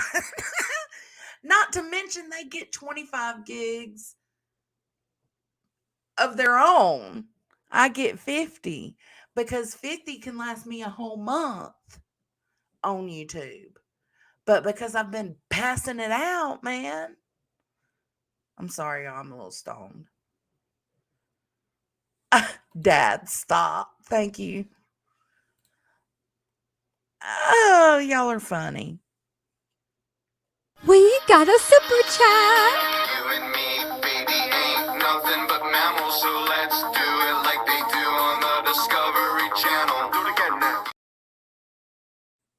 Go, George. Go, George. All right, let's keep playing. Thank y'all. Love ya. An issue where Kirby, that would result in Kirby's death. But that's the only villain that I'm aware of. And like I said, that was looked into by law enforcement, and the person that was making the threats on that thread, unfortunately, he passed away a couple years ago. Good. I think that's important to sort of clear up, because I think people need to know that there are trolls out there. There are people out there that you can have, you can say the sky is blue, and they'll say the sky is blue. That's really important to sort of point out. So, are there any suspects right now at this time that the police have told you about? I don't know that they've named anyone a suspect. I think they have some persons of interest, but that's really all I can say. No, that makes sense. In regards to the girlfriend and the baby, we know that his 2 children obviously would be the benefactor of all of the majority of his stuff. Do we know if the girlfriend was in his will or left anything? So he actually didn't have a will. He had a will drafted a couple years ago, but he never had gone back and signed it, so it was not valid. Like I said, Kirby had always told me and Mom that he would have those. I do need to make one of me and George. Oh my God. I'll just trap that motherfucker in the canopy again. Things in his safe for us to, to sort through. And of course, they weren't there at the point that the safes were able to be opened with the lawyers present. But there was nothing naming the girlfriend in anything. Kirby did have a life insurance policy that it was not left to her. It was left to someone else. And like I said, a will. So the court appointed our mother the administratrix of his estate. Of course, that just means, that she's over everything for the time being. And of course, all of the money will be split and put into trust for the children. Sure. And that's the right thing to do with the money. Have you talked to the, first of all, is the FBI involved in this? Not to our knowledge. Even though, yeah, in fact, we had someone in law enforcement here to tell us that the FBI was not interested in helping in this case. Did they say that seems a little bit ridiculous to me? Did they give you a reason? No, they didn't. Okay. Yeah. So sorry, go ahead. No, that's okay. I mean, that's something, and now since we are looking at, possible crimes in multiple states, that's my assumption, I guess. I wonder if it's because they already know what's up. They're just trying to pin it down. Cross the T's and dot the I's. You don't want to fuck up. I feel like it is something that's going to be pushed for, is for the FBI to be involved. Yeah, I mean, I would think, especially since there is a baby, still a baby, a 1-year-old involved. Have you talked to the police, like about your local police, about the fact that the baby is gone and you haven't seen the baby in a year, almost a year? Have you guys? What are the police saying about that? I mean, there's not really much been said about that. They are in contact with some people in attempts to find out exactly where the baby is, and that's really all I can say about that right now. Yeah, that makes sense. A lot of sense. I want to just also make it known that there's this huge outpouring of support for justice for Kirby. It was mentioned that you need help with the pond, draining the pond. Is that something that people are asking how they can support you besides spreading the word? They want to help. Besides, like I said, just what can people do to help you and your family? I'm not really sure at this point. That is something that we can talk to investigators about for sure. I mean, it may be something that we could use some help with. If the issue there is resources. So that's something I can definitely get back to you about. Yeah, that would be great. If you're comfortable, we'll open up the box and have some people come up and ask questions. If you're comfortable with that, we'll start. If people are interested in coming into the box and actually asking Casey some questions, guarantee that your question will be answered then if she can answer it. I encourage you guys to just hit that you want to be a guest. One of the things that was asked a lot of times was, where does Kirby's girlfriend have an alibi? I think we talked about that. We said that she was not home at the time. You figured that out based on the time that he finished Kroger, the one camera that saw his car. So she does have an alibi, correct? She was not at the house. Okay, perfect. Okay, there's a couple of people who want to come in. So Ange is coming in first. You guys, feel free to check if you guys want to ask questions. Hey, Ange. Hey, I just had one quick thing to say to Casey, because I'm sure she hasn't been really looking at the comments too much. There's a girl commenting, and I'll message you this later too, that I guess the U.S. Marshals have said that they'll help with getting the pond drained, and that you're supposed to contact them. I'll send you all the contact info here after this is done. So that's a good thing that came out of this. That's great. That is great. Yeah, and that's it. That's all I wanted to say. You're doing great. Here comes Brad. Brad's going to ask a question. And you can drop down. Yeah, I'm bitter about your story. This is just awful, but you know what? I'm so glad that you came on Cindy's live tonight and said all of this. It's just really eye-opening, and there's a lot of us internet sleuths out there that want to help. But my question was about the alibi. So I guess you already said as much as you could, correct, about that? Is it solid? Is her alibi solid, or is it hey, she was at a friend's house? The alibi is solid, verified by law enforcement. I guess the only issue with it is that if the timing were to be off of when they think he was killed, there is a possibility that if he was killed at a later time, she could have been there. But at the time that they are pretty certain it happened, she has a solid alibi. Was she supposed to go home that night? She did go home that night. She slept at home Wednesday and Thursday night. That's a good suggestion, Annette. Interesting. And she didn't ever see him. I mean, this just sounds so ridiculous. I am so sorry, Casey. All right. Well, for your family, we'll all try and do the best we can to help. So thank you. Thanks, Brad. If you want to jump in. I don't know why so many people are asking about the groceries. I don't think that that's relevant at all. I mean, do you, Casey, if there's something you want to say and you feel it's important about the groceries? I mean, I think the most important thing about the groceries is the fact that them being still in the truck makes us pretty certain that he was killed immediately when he got out of the truck. Otherwise, he would have taken those in. I think I saw a comment earlier. Someone was asking what the groceries were. He had 4 steaks in there. I don't know if the intent was for those to be cooked that night. I don't know. We don't know what the intent was, but he came home with 4 steaks and a few other things, and that's what was still in the truck. Okay, we will let you guys, if you want to ask questions, please jump in the guest box and we'll let you in. Kenzie, do you have a question? Yes, that was my question. I wonder, Samantha, when the parents were still there, or had they left?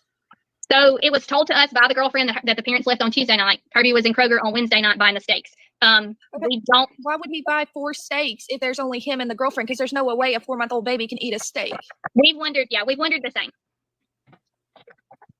That's really all I had to ask. I didn't even think about that. You guys, if you want to jump in the box, if you have questions, I know someone in the question, do the parents have an alibi? So the parents say that they left the state on Tuesday night. And that's really the only alibi they have. I think that it was confirmed that their car possibly left the state on Tuesday night, but I don't think the time that he was killed, there is a confirmed alibi.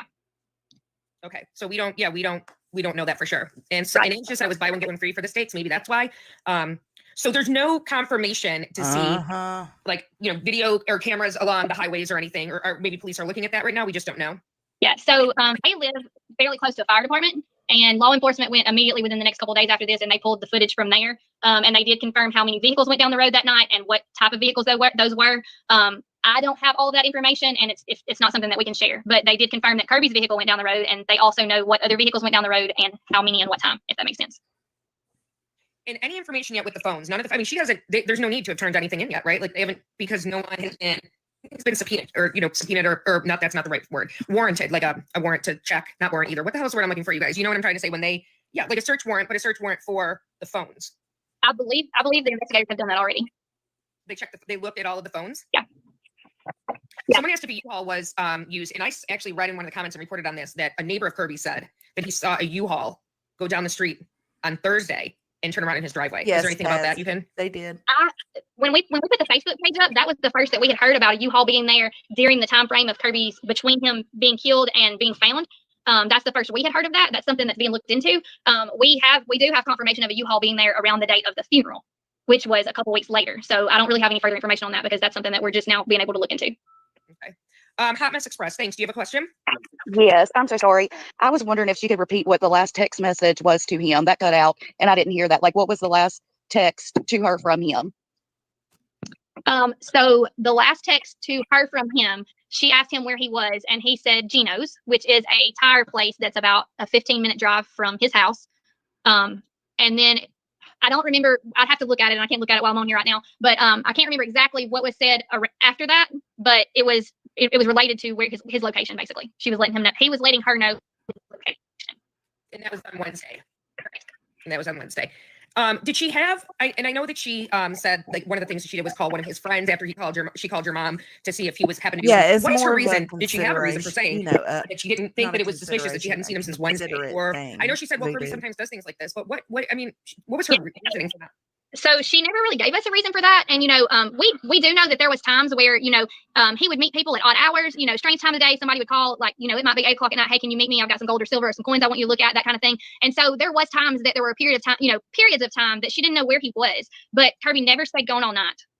And for sure would not have stayed gone away from the baby for 2 days, So I think the biggest question in all of that in our mind is, not necessarily the fact that she hadn't talked to him, but if it had been from a morning to an afternoon that she had not heard from him, none of us would have questioned that. Sure. But the fact that 2 nights you slept at home without him in the bed, without him there, and you didn't say to anyone, Kirby didn't come home all night, where we all would have been, what do you mean he didn't come home last night? We would have snapped search parties. Exactly. Did the silver that was in the father's trunk ever get returned to Kirby? So it was, part of it was removed. Yes, what was removed from the trunk was taken to the attorney's office, and it was placed with the other valuables from the estate. That has been mentioned at this point, and then there are actually still going to be more upcoming auctions. And that was going to be the next question. Does the estate, like the house where it all happened, you still have access to that? You all still have access to that? Yes, we do. Like I said, we've had, there has been an auction for all of his vehicles, farm equipment, all of those kind of things. All of his rental properties have been sold. A lot of the home things that were there, furniture, collectibles, things like that, have been sold. But we still have all of his instruments. We still have the home and the property there. So there's still other things that are going to be upcoming that are going to have to be sold. But for now, yes, we still have access. People have been asking this, and I'm sure you probably don't know, but was there any talk of the girlfriend being unfaithful to him? Not from Kirby. Not from Kirby to us. That has been a question that has arisen from some since that time. It's not something that's been confirmed at this time. And people are asking about the text messages from her. There were quite a few text messages on Kirby's phone and missed calls, correct, when you got the phone out of his car? Yes, there was. Kirby, it was nothing in any given day for him to have hundreds of calls and messages anyway because of his businesses. But, and that brought up another question to us. His phone was plugged in his truck there. And, if she was calling or anyone was calling and texting constantly, if you were in the garage, walking by the garage, at any point, did you hear the phone ringing inside his truck, Were fingerprints taken of anything? What he was covered with, the toolbox, were fingerprints, like, taken at all? DNA samples, anything? Yeah, there was a lot of things taken. Some of that has returned and some of it hasn't yet. Okay. It's an hour and 40 minutes. So I'm very cognizant of my guests' time when they're on here because I don't want to make, I know this has been difficult for you. I don't want to make this any harder for you. And you have been talking for an hour and 40 minutes. So I'm going to ask that if you guys have any more, there has been a lot of questions. Actually, I'll ask this really quick. Have you thought about staking someone out at the mailbox to confront them? That's not something we really want to talk about right now. Okay, that makes sense. Does anyone else have any questions? Joey says he has a question, but he can't get up here. Let me try to invite him. Joey, you can ask it just, I guess, if you're having a hard time getting in here. Where were the keys to his truck? Someone just asked, because his truck was locked. It was the key to his truck was found in his back pocket. Okay. And his truck was locked, y'all, which is in and itself interesting. Thanks for all the love, you guys. Hi, nurse, for you too. Hey, where was he found at? I missed the beginning. Okay, so if you will go back to the Justice for Kirby Facebook page, there's a video of that. But just to explain it to you, if when you drive up in the driveway and you're facing the garage, his truck was parked right before you pull into the garage. There's a metal carport to the right of his truck, and on the other side of the metal carport is where he was at. Okay, I'm so sorry for your loss. Thank you. I just have another question. I out of my head, so that's okay. It important. Oh, I do. I remember one more question is when you saw him, I don't know if you saw him, and I know you said it's going to be a while for an autopsy. Did it look like there were any other injuries to him? Like he might have been in a fight or anything else? The only people that saw him before the funeral. It's going to be a while for an autopsy. It's been 10 months. What do you mean? At the time, of the scene when we were down there, the only people that saw him was my mom, my stepdad, law enforcement. And I'm not sure if the girlfriend saw him or not. So I didn't see him. We do have the autopsy results, and to my knowledge, there's not any signs of a struggle. Okay. And back, hey, yeah. So a lot of people are asking in the comments, Casey, about being able to report Enola as missing. I don't know how much you want to explain about that, but just to kind of give people an idea about how that whole process works. And that's it. Yeah. So we are kind of in the process of checking into that, I guess you could say. I guess the issue with that is that when she left here, she left with her mother. And so it's kind of hard to file an actual missing persons report on her. Her mother is not responding to any attempts that we are making to text, call, any kind of attempts to check on her. But I think there are people who know possibly that the baby is okay. I don't know that. I don't really know what the process would be as far as getting her labeled as a missing person. When we talked to the investigators locally about that, we were kind of told that it was she's left with her mother, if that makes any sense. Yeah, that makes a lot of sense, actually. Yeah, that's why you can't do like an Amber Alert or anything because, technically she wasn't kidnapped because the mom had rights to that child. That's someone keeps asking about 360. Let me see. Did Kirby? Did she have 360 life like on Kirby so she could track him? Not that I'm aware of. A lot of people are asking about the girlfriend's how she seemed, what she was like at the funeral. Did she show? Was she emotional? Was she? What was her sort of? How was she acting? So I've had a lot of people to tell me that they saw no emotion from her. I personally saw no emotion from her. Of course, I guess it was hard for me to pay attention to whether or not she was showing emotion because it was so hard for us. I will tell you that Kirby's little boy multiple times during the service walked to the casket, pulled himself up to look at his dad. And there was a couple times, of course, there's like at the place we had his service, there's like a family room here that we all sat in. She and the baby sat back there with us. And a couple times as his little boy was looking at him, I did look to her to see if she had any change in her emotions, and I didn't sense any. Yeah, I know, Casey, that you can't say anything in regards to suspicions or anything. If anybody watches any of my videos, you know what I think, and I will say it. I feel that her family needs to get, the girlfriend and the family needs to get brought in immediately for questioning. I think that without a doubt, the entire situation is, I think there were red flags right when she said that she walked up that hill, which we know she did not do. I mean, there's no way in hell. And so I think that especially the father needs to be brought in for questioning. There's too much suspicion around this, and it's one thing that we haven't really understood why her parents weren't brought in for questioning immediately anyway, because they lived in the home with him for 4 months. So that is one of the things that we feel like wasn't done, that should have been done. That's still not too late to be done. But yeah, we definitely feel like the parents need to be questioned. Yeah, they absolutely do. Absolutely do. As you said, because they were there for 4 months before with her. And she was there for 2 nights without knowing where Kirby was. So she should absolutely be questioned, significantly questioned. Not just, hey, what was going on? Where were you? The things, it needs to be significantly questioned. And I know you said that the investigator is really being supportive. A lot of people, though, again, are asking what they can do to help. I don't know how to answer that at this point. I think that there probably are a lot of things that can be done to help. And like I said, I'll get back with you on that. I'm not making any decisions on my own. Our family has had to support one another all through this. And I mean, from the day it happened, every single day through now. And so that's definitely something that I'll talk over with the rest of the family and the investigators and see, hey, what is it that we can get people to do to help speed this along? Okay. Casey, I've kept you on for almost 2 hours, that's much longer than I wanted to, because I know this must be completely difficult. And I really cannot even and I know what was a very difficult conversation, a very difficult interview for you to do. And I appreciate you allowing me to interview you and just being so kind and allowing and telling your story to everybody who's been following. We were up to over almost 800 people at once. So there were quite a few people tonight who heard about Kirby. Good. Yeah, that's our goal. I didn't want to have to take this to social media, but social media these days is the way to get the word out for anything. Kirby, he deserves justice. He didn't deserve what happened to him. And I feel like, this has been extremely, extremely difficult for us. It's been extremely difficult for me to talk about. It's extremely difficult from day to day. I have days where I can talk about it fine. And then I have days where I just can't. And today I told myself, I know this is going to be hard, but it's the last thing that I can do for my brother, is to get justice for him. And I will fight, and my family will fight to the very end, because that's what he would do for us, and that's what he deserves.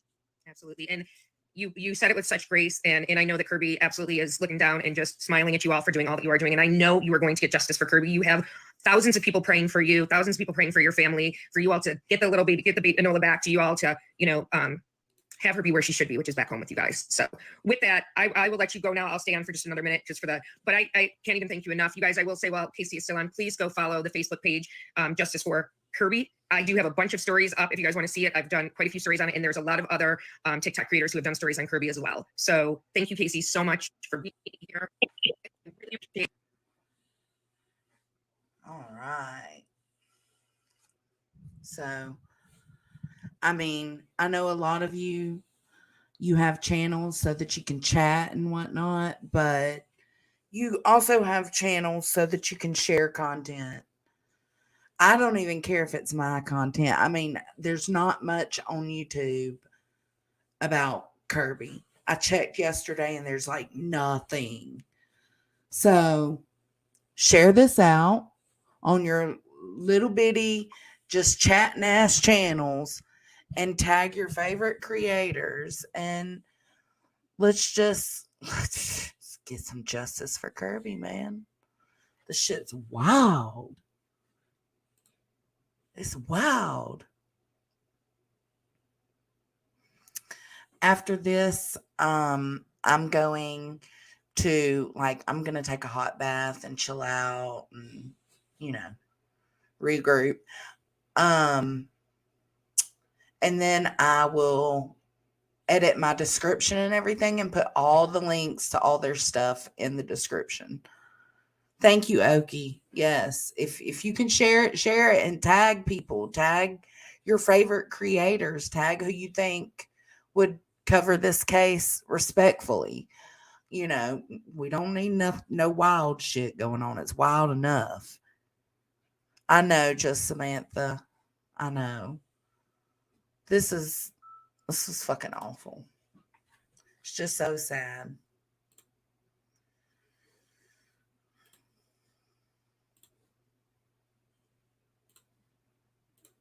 All right, guys. I'm going to play a funny video for the end to kind of lighten the mood and ease our spirits. But thank y'all for coming and hanging out with me and listening to Kirby Carpenter's story. I'll catch y'all on the flip side. Bye.